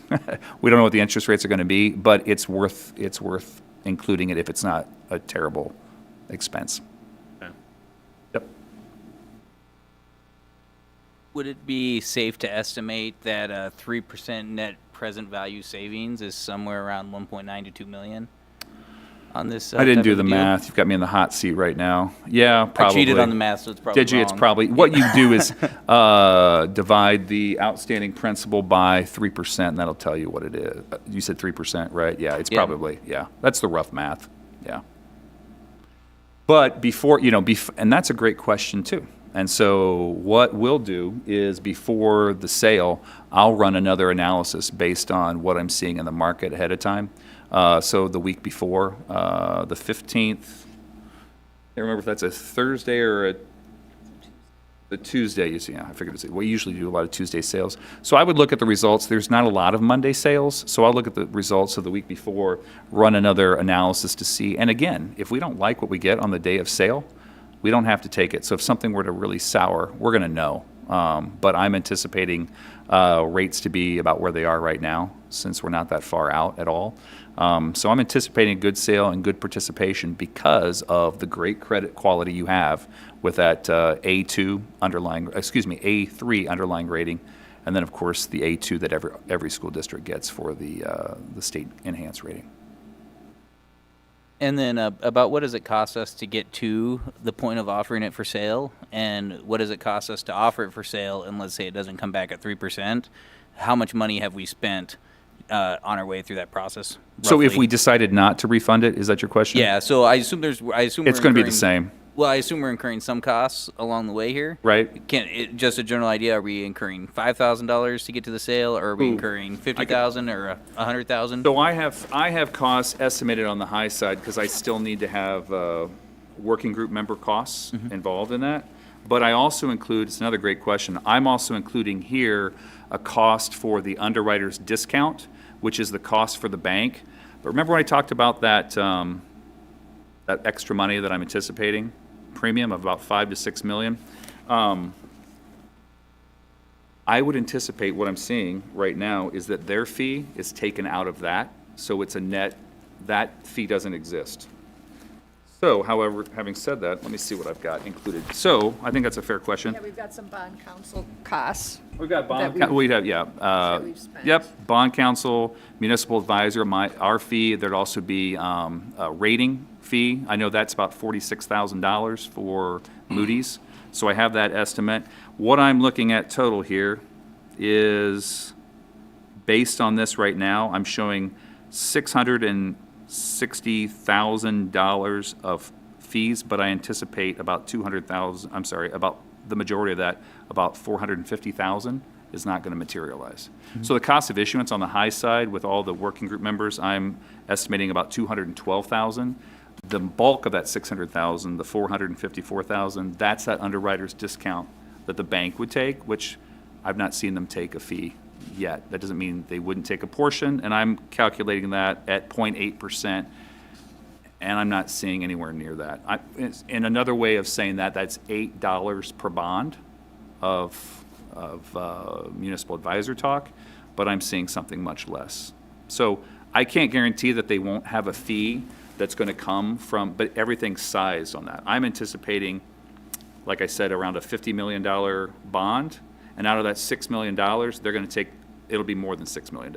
They'll take a cut out of that. Yeah, and we only incur those if we accept the issuance, right? That final chunk, the 400,000, right? Yep. And so I'm trying to price out worst case scenarios. Yeah. Let's say we're all excited, we get up, we offer our point of sale. Sure. And it comes back unfavorable and we can't get the savings. About how much money have we spent to get that So far? in this case, that's a great question. In this case of what I'm showing, so in these scenarios, because I went on the high side and I'm including that, these numbers are based on this. And so these are the savings I'm showing at that high side. So I'm showing $600,000 of issuance costs. I'm netting that out from these savings. So that if what I'm expecting, though, is it would be closer to an additional $400,000 of additional savings, about 3.8. This is the high side. Right, but right now, we've paid, we'll have to pay our bond counsel to do the parameters resolution. We'd have to pay Baker Tilly some Yep. for the work that has been done. The rating agency. The rating agency, which is, way more expensive than it used to. And there'll also be, so this is another great discussion. Who are the players involved? So I like these questions. So the people involved are going to be your municipal advisor. I'm the numbers person and helping with the refunding and showing you this. You're going to have your bond counsel, who is the attorney, who is very important because they're going to write the opinion. They've created the document. All the legal documents that you'll sign will be created by them. I review the documents and provide the financial inputs to that. And the important part that they're going to draft is another important document is called the opinion. And that's the document that states that these are tax exempt bonds. So the owners won't have to pay taxes. So that's a win-win-win for you all because it means lower interest rates, which means lower cost of borrowing to do this. And it also means that the bondholders don't pay income tax on those bonds. So then we also have an escrow agent who their job is going to be, it's a bank. What they're going to do is they're going to help me verify, we'll have an escrow agent and an escrow verifier. The escrow agent will take the majority of this proceeds to go in and refund the bond, okay? And the escrow verifier is going to make sure on the day of sale that they agree with us as to what's necessary to call the bonds on February 1st, 2025. So in addition, we've got a rating agency, as I mentioned, they have a fee, it's Moody's, that's who the district has been using, and it's very important because they're going to help ensure that we, with the economic situation, financial situation that we have, that we can get the best grade on the bonds, the best rating on the bonds, so we can get the lowest interest rate, maximize the savings. But to getting back to the dollars and cents of what you asked, I have included that, so my numbers here are net of that. I think you're probably going to see a little bit more better savings than what I'm showing. Excellent. So if I summarize that, Yeah. I would anticipate it to cost us somewhere between about $150,000 to $200,000 to get to the point of issuance, which would be sunk costs, unless we have a successful issuance where we get all our savings. Is that a fair summary of what was just said there? Much, maybe more towards 100,000? Like, we have to pay Because Moody's is our bond 50. attorney. Moody's 50. Yeah, it's going to be somewhere $150,000 to $200,000 for the issuance costs. But just up until, let's say that we don't take the sale on October 15th. It would, I would guess around 100, Occasionally, I'm known to be pessimistic. 100,000. Maybe, you know, with our bond council, Assuming Yeah. issuance doesn't happen. The issuance basically, is doesn't where we're at. happen, Yeah. so then your fees would be less because we haven't gone through all the steps. right, but we. But ballpark, 150. 100, Okay, something like that, okay. or 80. All right. Probably 80, probably something less than that. How often does that happen? Yeah, I was just gonna ask that too. I mean, Well, what you is guys the are percentage of that asking even great happening? questions. Yeah. Rarely. I So always- the issue though, but it's a good question because I see where yeah, you want to know what the district would be on the hook for, and it would be that. And in that case, it would be sort of and it depends on what their agreements are with you. You know, I don't know what all their agreements are, but it's probably time and expense. But if you weren't to go through, because the bulk of the work is going to happen right up until the sale. And it depends, and most of that work is me. And then from that point of the sale, then a lot of that work is bond counsel and me. But that's where they come in. And the rating agency, if we have the rating call, if we got to the point and you said yes tonight and we did the rating call, then it would be 40, you know, I know the estimates are roughly $46,000 because I just got it. So I know that you'll be on the hook for that. But to your question about how often that happens, it doesn't happen.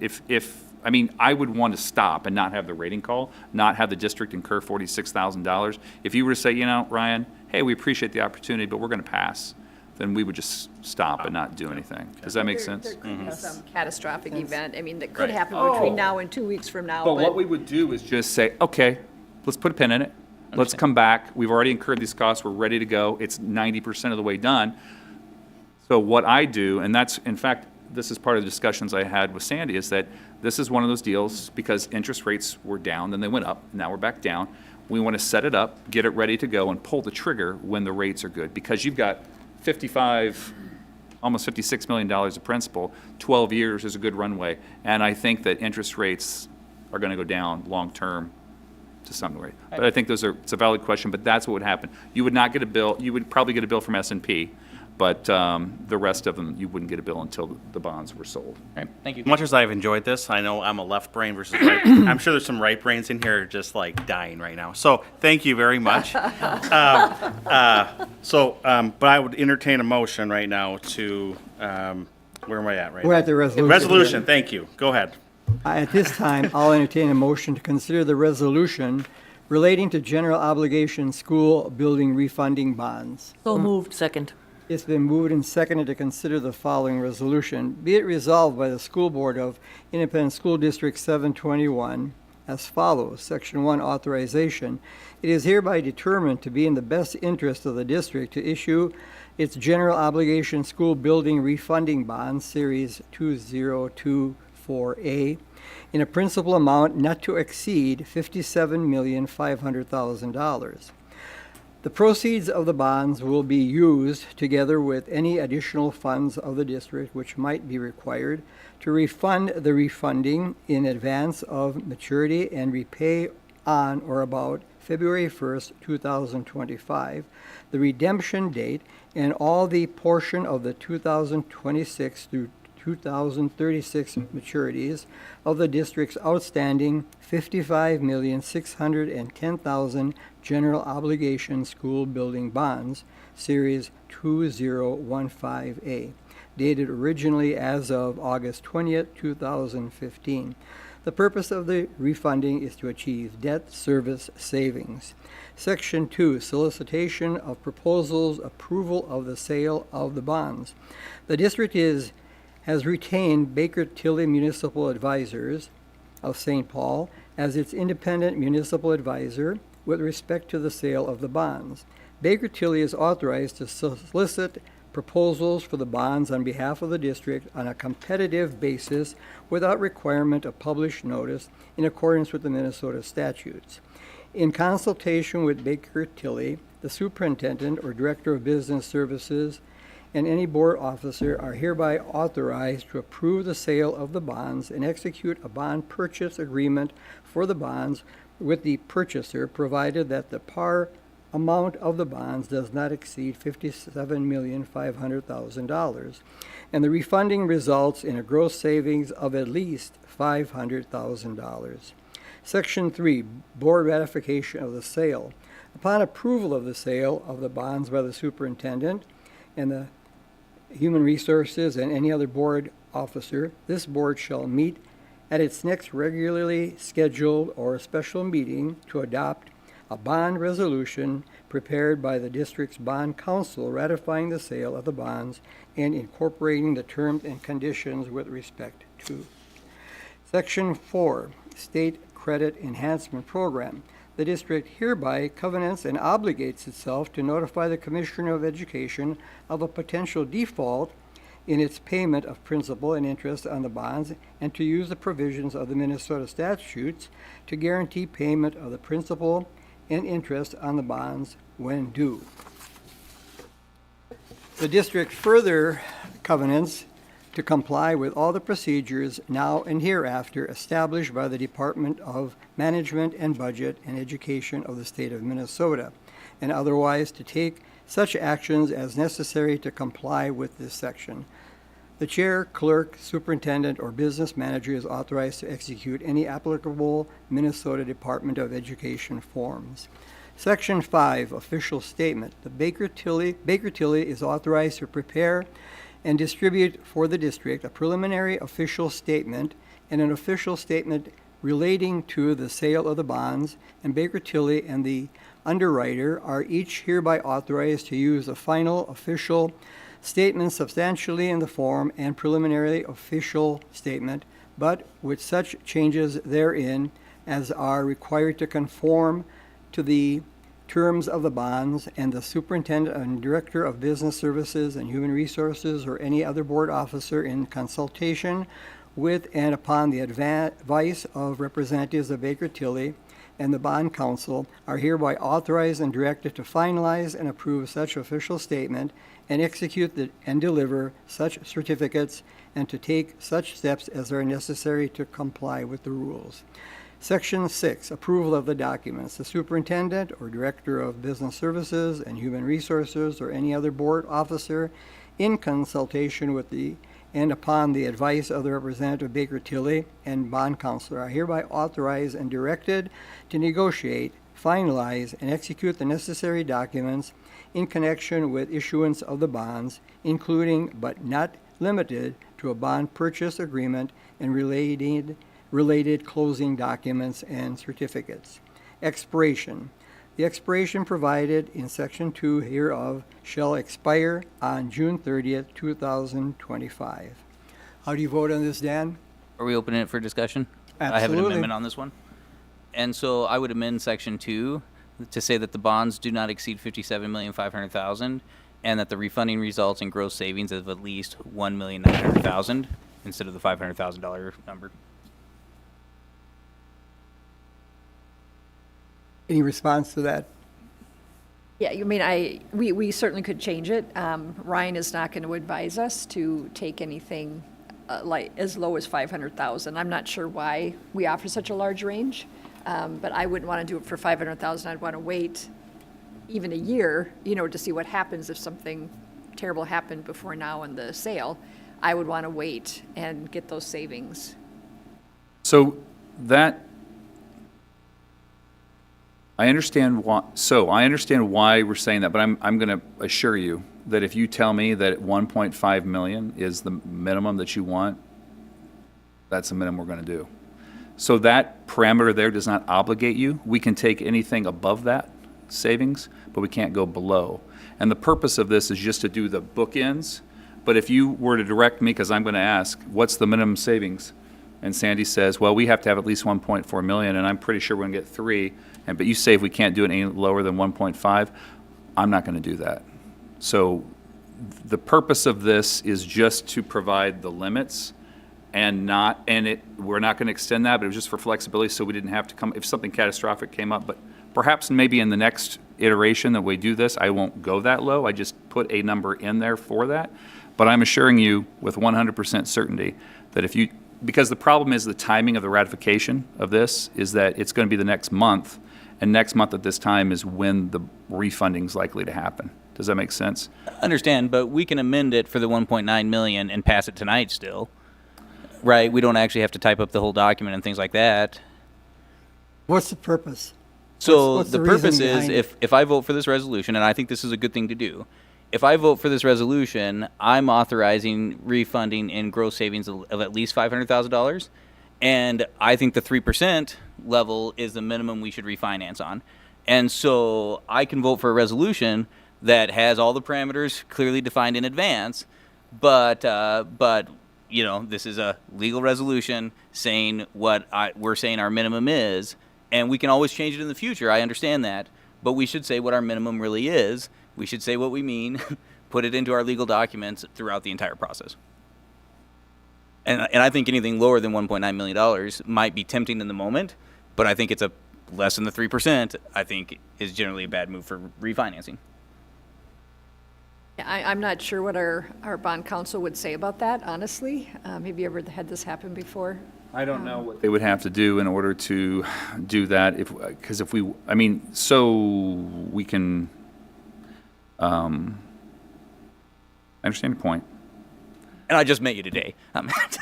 I know, but that's a good point, and so upon further reflection, so I don't know what bond counsel would need us to do in order to do that. I've not had this happen before, but if we have to wait or have a special session in order to do that, the problem is with that is that if we had to delay the sale, because I can't go through I wouldn't want to go through the rating call, and I wouldn't want to do other things because of that, then that means we would need to push the sale out from October to maybe, you know, later in October or November. And then now we're running into an issue of whether or not we can get pay 25 levy changed and just have enough time for MDE. Again, you guys are in the driver's seat. If you tell me, and I understand what you're saying, but I'm your municipal advisor, and if you tell me and direct me to say, hey, we're not going to, I can't just go out and refund this, and I understand your point. But if you as a group say, hey, minimum 3 net present value, 3% of savings, that's what you have, I can guarantee you that's what we're going to get. Andy and I have to approve Yep. the sale on at 10 o'clock on the 15th. So Yeah. we would not approve Understand, it. but Do we you have can. any other questions, Dan? Because we could vote on it. I'd like to ask a clarification question if I could. Okay. How does our district benefit from what you're proposing? So if we say that we need to save 3% to make this worthwhile, as a board, we are authorizing 0.8% at the $500,000. I think we should be clear on the amount of savings we want. This is a legal authorization for the officers in the district to go and act, and so we should set it for where we want. And it's easy to do. I think we can accept the amended amount right here, and I think it will make it a valid contract if we amend that number right now, and we don't lose any time. We keep moving it forward, and we actually set our ROI requirement where we want it. That's your opinion. I think we should trust the people that brought this before us and vote on it. Could I add something? So to his point, though, let's just say that the market dropped and it was 3%. What if it was 2.99%? Would that be okay for you? And I'm just asking because if I go to 3 and the savings is 2.99, I have to reject all the bids. Understand. And then republish and redo the sale, which means it could potentially delay, and then interest rates could go back up. So I'm just saying, and I'm just saying this is why I set that number low. Creates more flexibility. It creates more flexibility, and I understand his point because I get it. But but if I don't get that number right, if you said 3 and we came at 2.75, and that's still, you know, $1 million, because I'm not doing the math, $1.7 million, and we thought that was sufficient, I wouldn't be able to do that. Or 2.99, I have to go with whatever that is. That's why I provided the flexibility. But in all my years of doing this, you know, I do what the board wants me to do. And I'm here because, and let me explain too of who I am. I'm a fiduciary. I am regulated and registered with the SEC, which means I have to do whatever's in your best financial interest. So I think that's a legitimate point, but I just want to assure you that if you say 3% is what we have and what we want, I'm going to also say, okay, if the market moves a little bit, are you going to be okay with 2.98, 2.95, where do I stop? If it's a hard stop at 3%, and for some reason something happens on that day or the week before that I can't control, then you've incurred additional costs on that. So I would want to know what that range is. And we're still saving money, I mean, at that point. Well, at $500,000, not really. I mean, No, you that's know, not. And yeah. so like if we at $1.9 million, we've missed our estimates by like a little over 40%, I think. Right? If we're at $1 million, we've missed our estimates like at 60 or 70%. I mean, that's pretty catastrophic. And so like I'm pretty happy with anything over $1.5 million, but I would shoot for a pretty hard 3%. Otherwise, it doesn't make enough of a difference, in my opinion, to lock in for another 8 years for, you know, what is $500,000 divided by 12? I mean, it's just not that much savings. $1 million is, in the grand scheme of things, over 12 years is not that much tax relief for locking into a long-term, you know, a new long-term bond. And so I think we should be serious about what we actually want on our return and communicate that in advance, so that as soon as he believes that it's not going to hit, if it's 1.9 million hard or 1.5 million hard or $500,000 hard, we should say what we actually mean our minimum is, so we can stop as early as possible if conditions change. I'd like to add too, if that is something the board chooses to do consider flexibility on where in that amount it is that I need to stop, because I'll need to know, like if we say 1.9 or however you want to state it, if you're going to change that, then I'd want it to be a little bit of leeway, so then I can come back and say, hey, are we going to do this? Is this something you want to do?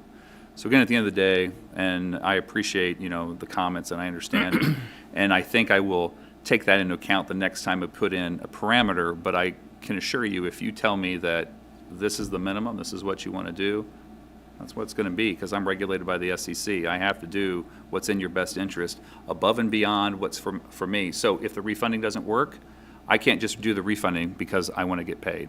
Just so we are clear, because I'm a registered independent municipal advisor. Thank you. Any other comments or questions? At this time, I'll call for a vote on the resolution as stated. How do you vote on it, Dan? No then. Kim? Yes. Mark? Yes. Matt? Yes. Jean? Yes. Karen? Yes. Dennis, yes. Item passes 6-1. Are you ready? You betcha. Okay, we're going to jump back to 10.1, which is the first reading of policies. My apologies. I had one job, seriously. Let's see, September policies. First policy is 516, student medication and telehealth. This is a mandatory policy.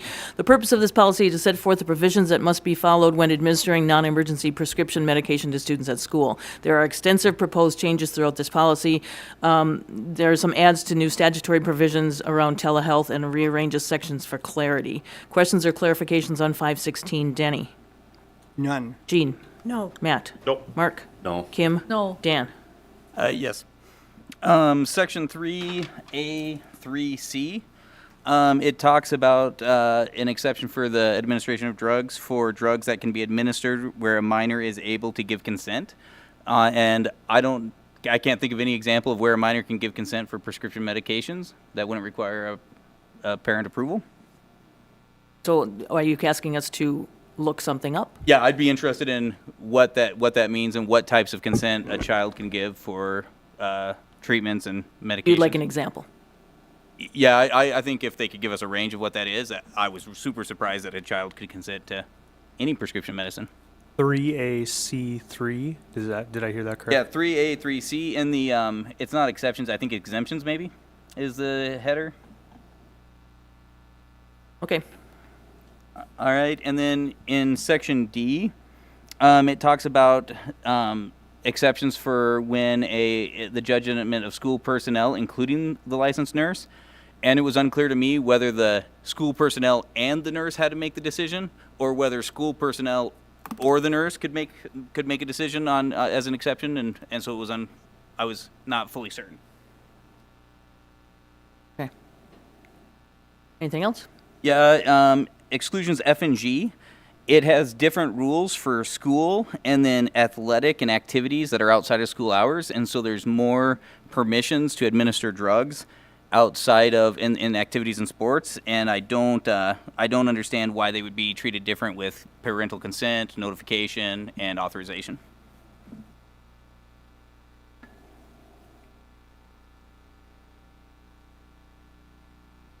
Okay, anything else? And then Section 8 appears to give authorization for the district to administer vaccines without parental authorization if it's recommended by a public health agency. Okay, It seems like we wouldn't want to do that without parental permission. are you asking a question or So- something so- you need clarified? So it's my understanding here for notification is this is what's going to be discussed in the work session. And so for me, the right way to write that policy is if there's a public health emergency, if parents don't want to vaccinate their kids, we would not allow them to come into the building, for example, like we did during COVID if they weren't wearing masks and such. But administering a vaccine or a drug without the parents' consent, I think is a big violation of trust that we shouldn't be willing to do. Is there something that we can look up for you? Or is there some information that you need us to get you before we discuss? So one is, are we willing to do this are we willing to allow vaccines in our district to be administered without parental consent? That would be something we would discuss. Yeah, Okay. I think So we you don't should- need any more information on Yeah, it? I think we should Okay. discuss that, and I would think about the policy should be, if it's deemed that people need vaccines, they should be excluded from school until their parents give consent, but we should never administer a drug without a parental consent in a school environment. So for clarification, you don't need any more information? Nope. You just want to give your opinion? I think it's a huge mistake of a policy and a violation of parental trust, and we should not implement this policy. So when we get to the work session, we should come up with ideas of how we can meet the public health need without administering drugs without parental consent. And will you bring those ideas? I already gave one idea, and so And that would be for a discussion then? Yep, and then Okay. we should discuss it, and we should come up with ways, and perhaps it might be worth looking into the legal side from the policy committee side, and such. Okay.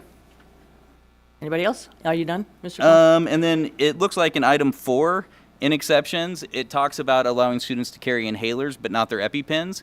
And so it looks like EpiPens and inhalers belong in that same type of exception for allowing kids to carry them on their person. Further down, it talks about EpiPens, but it looks like it's in the context of a special form and an agreement. And so I think we're missing the allowance for that there. That is all I have on this policy. Wait, are you looking for information on that then? I am saying I think we are missing an item in our policy. And so I think the policy committee should go and say, should EpiPens be included in item 4 like an inhaler? Okay, I'm going to ask one more time. That's something that we would discuss at the work session? Is there some information that you need us to get before that discussion? I think it's an oversight, and so I think we should add it in there. If it's not an oversight, there may be a clear reason that we might consider So discussing. you want to know why it's there? Or not there? I think the way the policy is written now, a child could not carry an EpiPen they're prescribed on their person. I think we should write the policy to allow them to do that just like their inhaler under the conditions listed in item 4. Kim, do you have anything on that? No, not without looking into it a little bit. I just think an inhaler is way different than an EpiPen in terms of a child carrying it on them. That's my just assumption at this point. Okay, until I I'm just can going to look at ask it one more further. time. You want to know why it's written that way? Right. That's the information we can Exactly. bring for you. So And then we can discuss. I think it should be included there. Perhaps there's a good reason it shouldn't be. If there's not a good reason it shouldn't be, we should allow the students to carry their EpiPens. Okay, so we should look up what the reasoning is behind that. Right. Okay. Anything else? Nope, that's it. 609, religion and religious and cultural observances. This is a legislative policy. Excuse me, 607 first. Oh, you liar. organization. Here we go. 607, organization of grade levels. This is legislative. The purpose of this policy is to address the grade level organizations of schools within the school district. The Minnesota statutes are spelled out and there are legal references that are updated. Questions or clarifications, Dan? Nope. Kim? No. Mark? No. Matt? Good. Jean? No. Danny? None. Good. And me, none. Now, 609, religion and religious and cultural observances. This is legislative. The purpose of this policy is to identify the status of religion as it pertains to the programs of the school district. Proposed changes include an updated title and some language revision in the responsibility section. Questions or clarifications, Danny? None. Jean? No. Matt? Nope. Mark? No. Kim? No. Dan? This has the same defect. We can't live up to the standard where we have competing interests and competing rights. And so we should write it in a way we are willing to actually live up to it. Again, is there something that you need us to find information on? So I am giving notice that when we come to the work session, there is tension between the statement that says, let's see, where's the example of exactly how it says it? What section? There can be no disparaging of a religious belief or any suppression of that belief.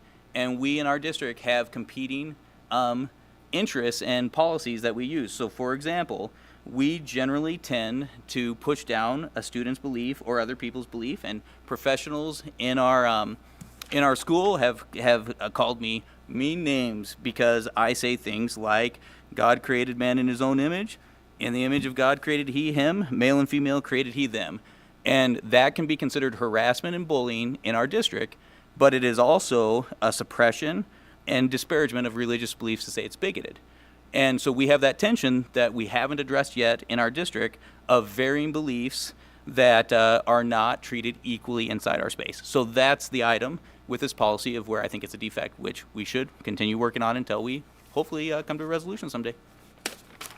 Okay, I get it. So you would like the policy committee to do what for you to prepare for that discussion that we should have at the work session? So the first thing I think policy needs to recognize is we have policies and the way we write them where they are mutually exclusive and they cannot be enforced the way we say they are. And so we need to figure out how we can handle the needs of students who have religious beliefs, students who have traditional gender beliefs and gender identities in a way that does not make it so they cannot express their identity and their beliefs inside the walls of our schools. And so how we can balance the needs of the different students in a way that we can operate together while we disagree and express different beliefs is what I think the policy committee needs to work on. Needs to work on would be after a discussion or with a discussion. Do you need us to get any information for you that we can do ahead of time? And so I think Not to discuss our opinion, because that's not what we're supposed to be doing here. so I think I've outlaid my concern area, right? Given your opinion, yes. Can you tell us if there's something that we need to look up? Do we need to call MSBA on something? Do we need to, contact a lawyer about something? Can we answer some questions for you? So what I anticipate to happen at our next meeting is we will first deny that we treat people differently and that we don't live up to this policy. So that's the first thing we'll do, and we'll disagree that we Let's do that. not say what we're going to do. And then- Let's say Yeah, that's an what accusation. You're not section, even- what section are we dealing with? Let's not get negative. Just what section are we dealing with? So I've already said what my concern is. I think we know what the The concern same is. thing 5 times. I don't know what else to say. I don't know what you should do, but I think you should first recognize that we have various beliefs and values that are in direct opposition to each other, and how can we meet the needs of both students and treat them all fairly under our harassment, our religious policy. This says we will not discriminate in any way, and I believe in the way we've talked about our policies and the way we've implemented our policies, we would.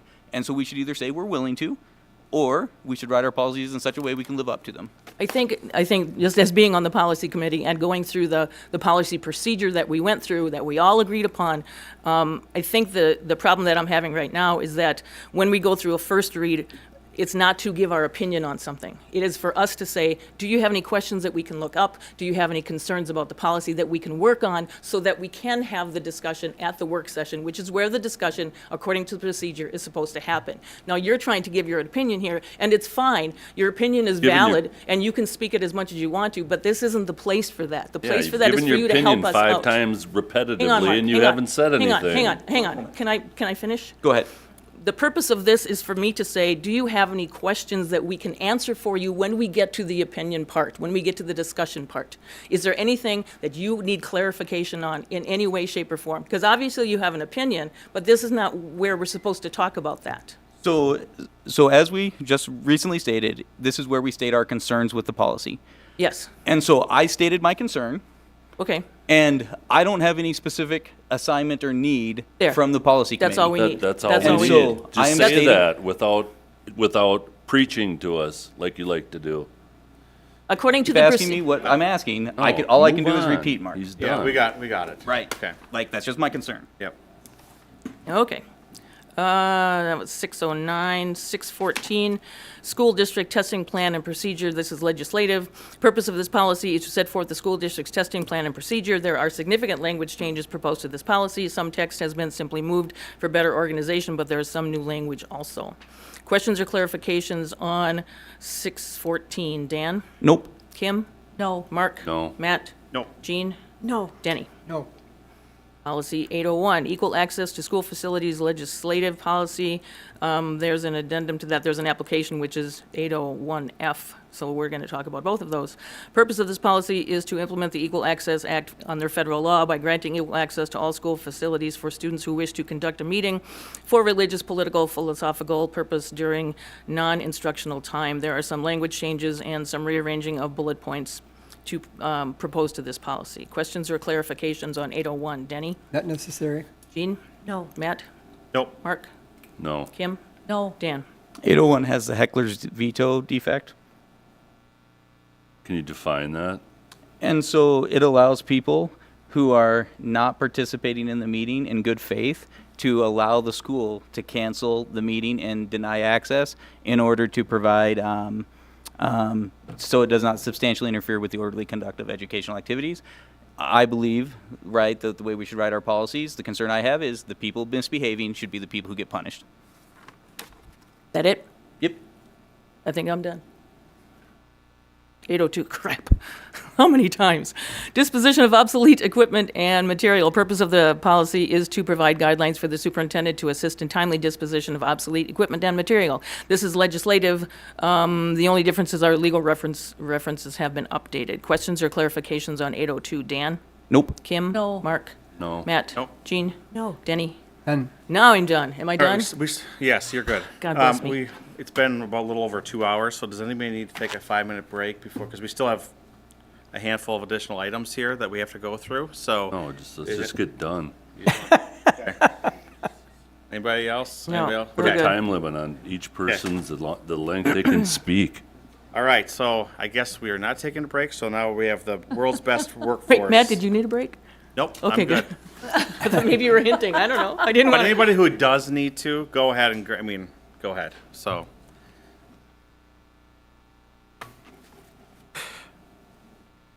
Can I start? Yes. Perfect, okay. All right, tonight I'm here with you with our World's Best Workforce Report, and this is reflective upon the 23-24 school year. There were 2 attachments for your review. Similar information in the slide deck. There's more information in the PDF that was attached. That is more of our full World's Best Workforce Report. So I will go through this, and you can stop me along the way if you have any questions. before you start, has there been talk of changing the name of this? Yes. Okay. Yes. So when will that name change happen? So we are waiting for MDE to officially update their pages before we change this formally Okay, here. okay. So it's in statute, but MDE has not yet updated their page language. Gotcha. So we are Okay, thank you. slowly in the process. Yep, good question. So this is the World's Best Workforce Review. This has been in place since 2013, I believe. So a lot of this, for those of you that have been here for a couple of years, sounds familiar. The one change from last year to currently is you'll notice the literacy goal has been taken out, and that is because of the READ Act legislation, because the reading data is shared through the READ Act bill. So that is the one change there. And so here it does say at the bottom, it is changing to comprehensive achievement and civic readiness. We have not formally changed our title yet. Like I said, MDE has not turned over their website and additional information yet. So once they do, we will move forward with that.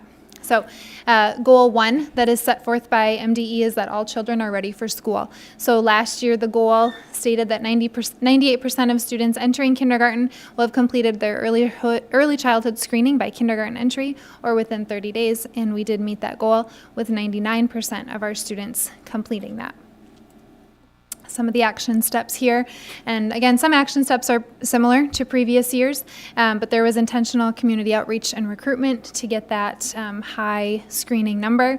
They opened more opportunities during the school day during kindergarten within those first 30 days to provide that opportunity. And then I also want to share that we had 81 students participate in Camp Kindergarten during this past summer. And so that was good information. Camp Kindergarten is an optional program that students can register through Community Ed.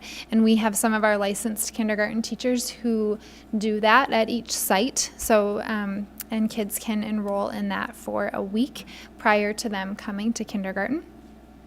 And then Sandy Laxton shared that there was an additional transition activity for incoming kindergarten students that captured 27 more students. I don't know additional details, but they're continuing to look at how we can bring more students, more of our early learners into our buildings. And part of that is happening just naturally with our preschool programming expanding. So Eagle View naturally has had preschool since it opened, but Falcon Ridge last year had one classroom for early learning, and this year there's 2.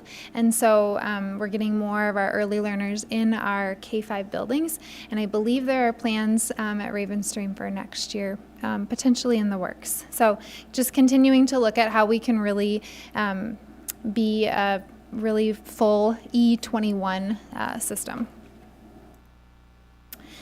Goal number 2 is set forth by MDE, closing all racial and economic achievement gaps between students. This is the goal that created the most conversation at District Advisory a couple of weeks ago. And just a couple of reasons around that. And, you know, here the data we're looking at is our free and reduced lunch achievement gap. That's one of our biggest groups in New Prague. Between free and reduced and our special ed students, those are our 2 groups that we get the most data on. The trick with free and reduced lunch students is we don't specifically know who those kids are. And so, but that is the achievement gap that we were looking at with this. We did not meet that achievement gap goal of closing our math discrepancy. But some of the, so here's some of the data from really 3 years of MCA data with our, this is specific to math, and so this is overall math data, grades 3 through 8, and then 11th grade are the kids that take the math MCA. And so an area certainly of celebration is the discrepancy between our free and reduced lunch population students with the state free and reduced lunch population average. So something that we have looked at for many years is really having we want to have a large discrepancy, positive discrepancy with the state average. And so you'll see here that that is a large gap. Our gap with our non-free and reduced kids is not as big.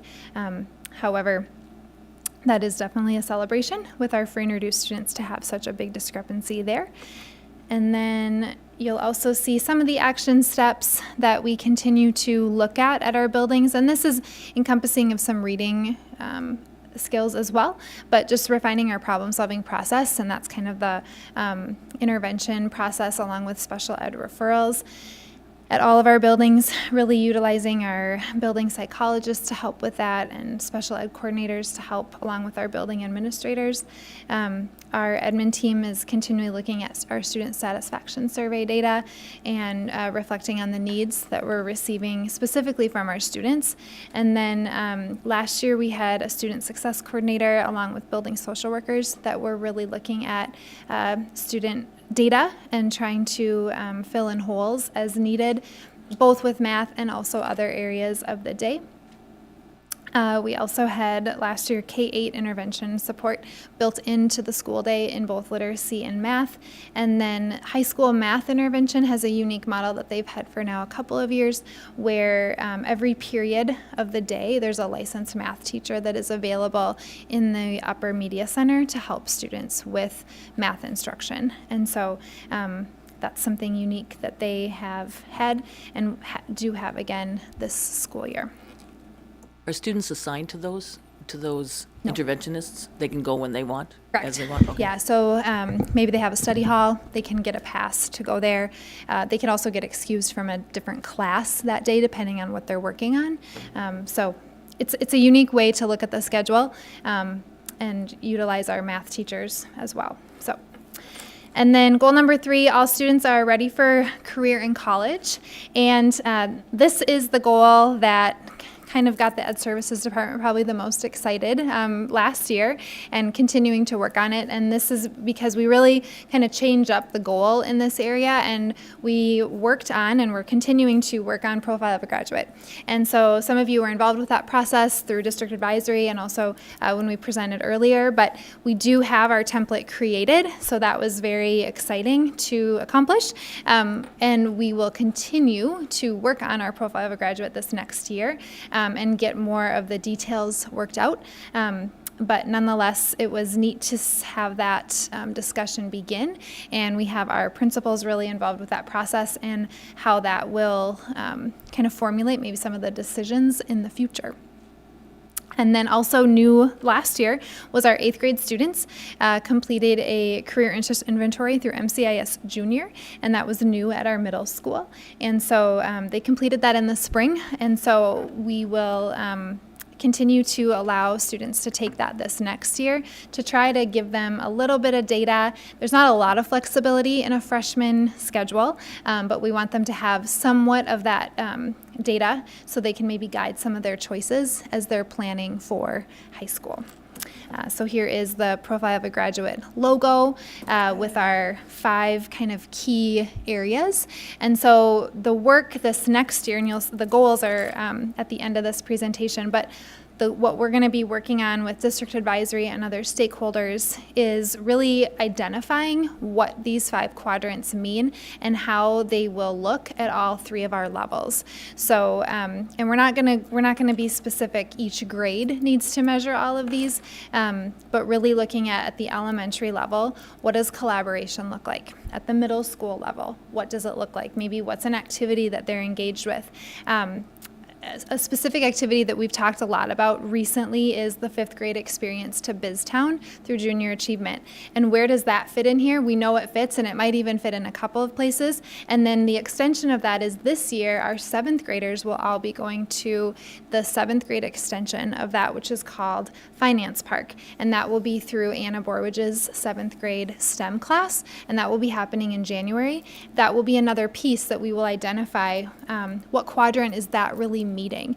And so through that process, we'll be engaging with teachers and staff and how these areas are defined. Not all of it will be new, because we're not looking to refine everything differently, but it's what are we already doing that really is captured through these 5 quadrants, and then where are some of the holes, and what are some of the areas we need to expand on and just really be intentional with. So very excited about this work and continuing it this next year. And you'll see some of these are similar to Goal 2, just in terms of some of the targeted support that we had. And then Link Crew is a great support to our 9th grade students. And so that also continued this school year. And this current school year, we added in a piece for resume review, and that process is unfolding with our language arts department.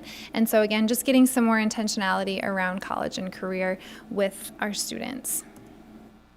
And then the last goal here is our graduation rate. And keep in mind, graduation is actually a year behind because we don't get the 24 data until later this fall. And so this is the 23 data, and our graduation rate is high. So we set a high goal, and we just missed it. But nonetheless, our graduation rate from 2023 was 96.3%, which is very high. We also, as of recent, have been looking at the percentage of students that are passing their classes. And so this is a new data point that Mr. Thorstad and his team are looking at grade by grade and following cohorts of kids and tracking that data. And so though we didn't meet that goal, we're just excited to be tracking this goal, because we do think it will help guide our intervention system and instruction, along with our targeted services support that we're able to offer to students during the school year and during the summer. So here's our graduation rate from the past couple of years. You'll see continual positive discrepancy with the state average. And then here is our data that we've been using to pass tracking of students passing classes, and this is by cohort. And then you'll see here again just some of the action steps that we took and that we'll continue to take to work on that graduation rate. Big thank you to all of our district advisory members that were a part of our committee last year in helping development of this, and then along with our committee that has already met this year. And then I just want to draw your attention to the goals for this current year. We did change a little bit our early learning goal. The early learning department is going to look at the core assessment rather than that screening data.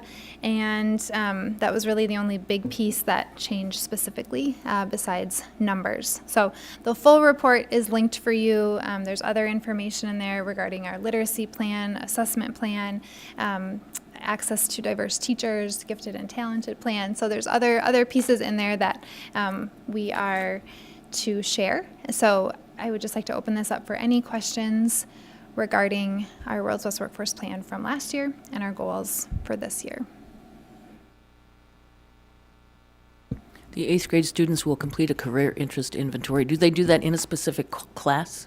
They'll do it in one of their core classes. Okay. Yes. Yep. That January is our target because the kids will start registering. Last year we didn't. It ended up being in April, but this year the goal is that winter time, so they can take it prior to registering. Great, thanks. It's awesome. Thank you. Yeah. It's awesome. As members on this committee, Mark and Dan, what were your roles that you did with? I just started this year. Oh, okay.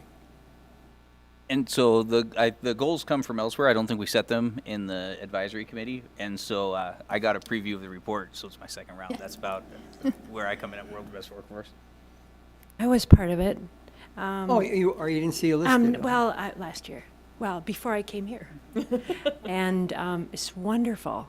The profile of a graduate, we were all questioned, what do we want to see in our graduates? And so we had to come with credible material and propose those ideas. And so it was a conglomerate of information that created it, and we pulled from other districts. Mm-hmm. Yes. It was just wonderful. Yeah, it's giving vision. And it's casting vision with expectation.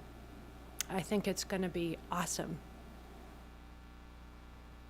Yeah, and I do hope to come to a work session later this winter with more as the profile of a graduate evolves more. That's going to be a focus of our November district advisory. And so wanting to bring that back to you where we can have a little bit more discussion around that. It will never be a done product because it'll ever be evolving, but we really hope that those 5 quadrants will kind of be the anchors, again, tied to our strategic plan, and just trying to get everything to talk together is one of the goals. So. Thank you. Excellent, thank you. So I'd entertain a motion to approve this World's Best Workforce. So moved. Second. Been first and second. Those in favor signify by saying aye. Aye.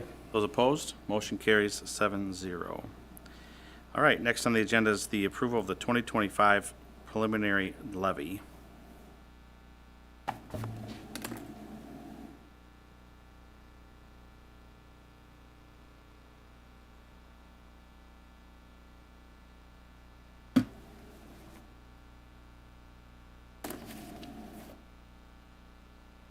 I have a very brief presentation here, but I also want to remind you that in board docs, you have this very detailed document that shows every single levy and how it compared to the prior year and several prior fiscal years. So you have that detail as well, and I'm happy to answer any questions on this detail.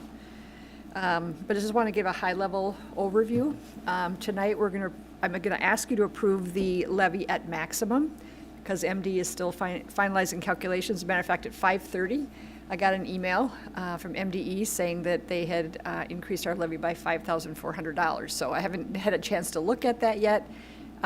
They have errors in their program. They do runs every night for several weeks, and it kind of fluctuates. That's why we do it at the maximum, and we don't certify a specific number. And as a reminder, the final levy won't be approved until after the TNT presentation on December 12th. This is like I say, a high-level overview of our levy by fund. The general operating fund levy is going to be $6.1 million, which is about a $45,000 increase from their prior year, just under 1% increase. It does include the $125,000 in annual early retirement incentive payments, and it adds school readiness plus students and pupil units. I have yet to learn a lot about that, but they are counted as a student in the general fund if they take a school readiness plus slot in the state. We have slightly lower enrollment, so you'll see some of our levies based on enrollment are lower than last year. We also have a higher levy versus aid in local optional and operating capital. Eventually, we'll be paying 100% in levy and 0 in aid unless they change that equalization factor. We also have some negative prior year adjustments due to lower than projected enrollment. We're always, when we do our levy, we're projecting our enrollment out 2 years. And so obviously it's not correct, but we've had to, lower our expectations over the last couple of years. In the community services levy, an increase of 2.2% or $8,000, total of $378,000. The ECFE levy increased by a little bit. We also had some negative adjustments from prior years, and the school-age childcare levy did decrease by $9,800. So it kind of all balanced out, going up $8,000. Debt service, this is the one that could change based on Ryan's presentation tonight. We have a uneven debt schedule. That's how it works, and so our debt schedule increased from the prior year by $270,000. 3.1% increase in debt service. The total levy would increase 2.5% or $316,000. If you recall from Ryan's presentation, if we save $314,000 from refinancing, this would be a flat levy. Estimated tax impact. Right now, the Scott County what if is based on property values as of August, so it will change by the time we approve the levy. And if the property value did not change from 2024, the leverage would increase an average of $40 a year or 3.5%. Here's some more estimated tax impacts. The average home in 2024 was $310,000. If the home value did not change, they'd pay $7.50 more per year. If it decreased 0 to 5%, they would pay $10 less. And if it increased between 0 and 5%, which is most of our properties, they pay $61 more per year. And the majority of properties fell into this category. And this is based on the current what if I have from Scott County. Oh, wow. Okay. So that's it. Do you have any questions? Obviously, the final levy will not be the same as this amount, but this is what it was as of Friday. Any questions, comments? No. All right, hearing none, I would entertain a motion to approve the preliminary levy at maximum. So move. Second. That's been first and second. Those in favor signify by saying aye. Aye. Those opposed, motion carries 7-0. All right, next is the approval of substitute pay rates. Yes. Okay, so we typically bring these rates in August. However, I didn't have very good competitive data for teachers in August, and I wanted that competitive data to make a recommendation. We will make these effective back to August 26th, so the beginning of the school year. First of all, I want to report that our teacher sub-expenses did increase from the prior year, and it was rather surprising to me because I track it along, and this significant rise really didn't show up until April or May. And so I've been doing some investigation. I still have some more investigation to do. But it looks like more sub positions were filled with teachers giving up their prep to sub, and they receive then $50 per period, which is higher than our sub rate. We'd also increased our sub rate 6.5% from 22-23, so we expected an increase in costs. The number of absences that don't need a sub can vary from year to year. I'm going to be asking Amanda to look at some stuff because if a social worker takes a day off, there's no sub needed. If a FIED teacher, obviously we need a sub. So I need to do some checking there. Our sub bonuses increased slightly, but nothing significant. We did add something in the contract that added pay for special ed teachers who absorb students You know, if a special ed teacher at Falcon Ridge absorbs 3 or 4 students from another special ed teacher, that is like doubling the workload. It's not because of the significant needs that our students have. So we did add some pay there. And I'm going to be keeping better statistics in 24, 25. Like I said, this increase really didn't happen until way at the end of the year, so, but I'm hoping to track it a little bit more closely. So we have some competitive data. The 7-county metro area, the average minimum was 180. The smaller surrounding districts, 155, and the larger surrounding districts, 185. So, you know, quite a bit of variation between the small and the large districts. Although one small district did pay $180, so that was a bit of a surprise to me. $180 a day? $180 a day. Wow. Yeah. A lot of districts, the norm is $200 a day. Sheesh. Yeah. So obviously adequate staffing for teacher subs is still challenging. We were able to hire a reserve sub for secondary and also one for elementary. Last year we didn't have one for elementary. That could be some of the reasons our costs were a little bit higher. But it's important that we appreciate our current subs. So I'm just proposing a $5 a day increase, which is pretty small. I think the hard to fill days at $20 higher. I've talked to a few of the exec assistants and they do feel that that is an incentive, especially for our frequently used subs to take that Friday before the holiday. The bonuses will stay the same and the reserve sub will increase 50 cents an hour. That's what I'm proposing. The student rates, suggesting that we increase that from $12 to $13 an hour. Any kid in this town can get a job paying probably $15 an hour pretty easily or more. And these are mainly in our childcare programs, separate fund, but they use quite a few student workers in those programs. Miscellaneous rates, we have the adult light and sound technician. Just proposing a small increase there. Our early childhood screening staff, we significantly increased that last year, so not proposing an increase this year. And then support staff, we basically say it's going to be the step 1 of the salary scale. Last year, it didn't increase because our contracts did not settle until the end of April, March, April. So these rates are increasing pretty significantly, but they didn't have a pay raise last year. And again, I've looked at some of the rates in the area, and we're very much in the ballpark for what these non-licensed subs are paying. Any questions? I was talking really fast. Any questions or comments from anyone? I think they all look reasonable. I think we have to get out of backdating. Oh, I know you, yeah.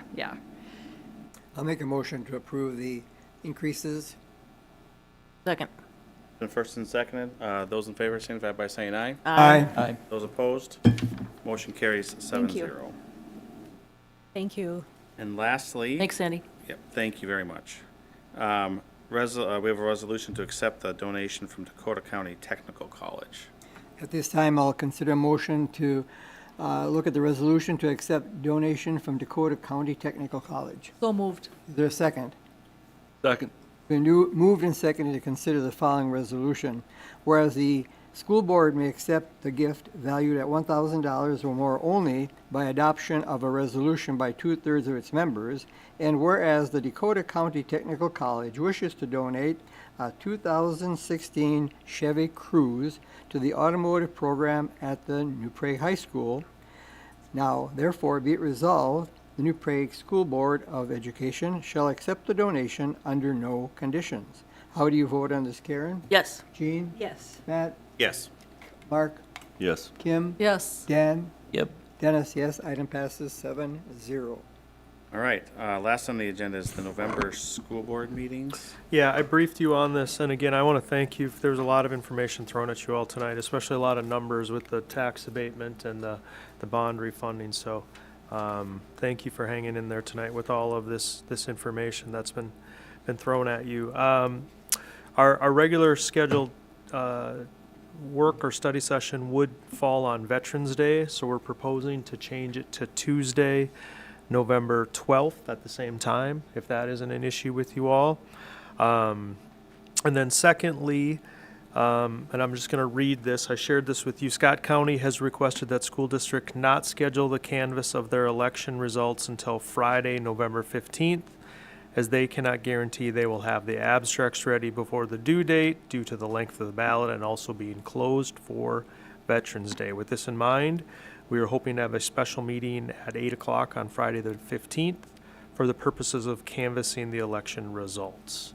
We just need to know that we have a quorum of people who would be able to be here on the 15th,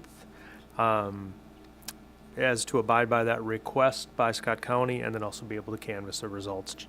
Janelle, is there anything else that I needed to add? So, if you're fine with both of those, I think that Anybody have any issues with those? again, Okay. we wouldn't need every. Do we have four? I sent you a yes. I can. I can be there. I can make it. So we will change then, the study session or work session will be on Tuesday, November 12th at 6 o'clock, and then we will have a special meeting for those who are able to be here. We'll need at least 4 to canvass the results of the election. 8 o'clock on the 15th, Friday the 15th. Okay. Sounds good. That is all. Okay. All right, I would entertain a motion to adjourn. So moved. Second. The first and second, those in favor signify by saying aye. Aye. Aye. Those opposed, motion carries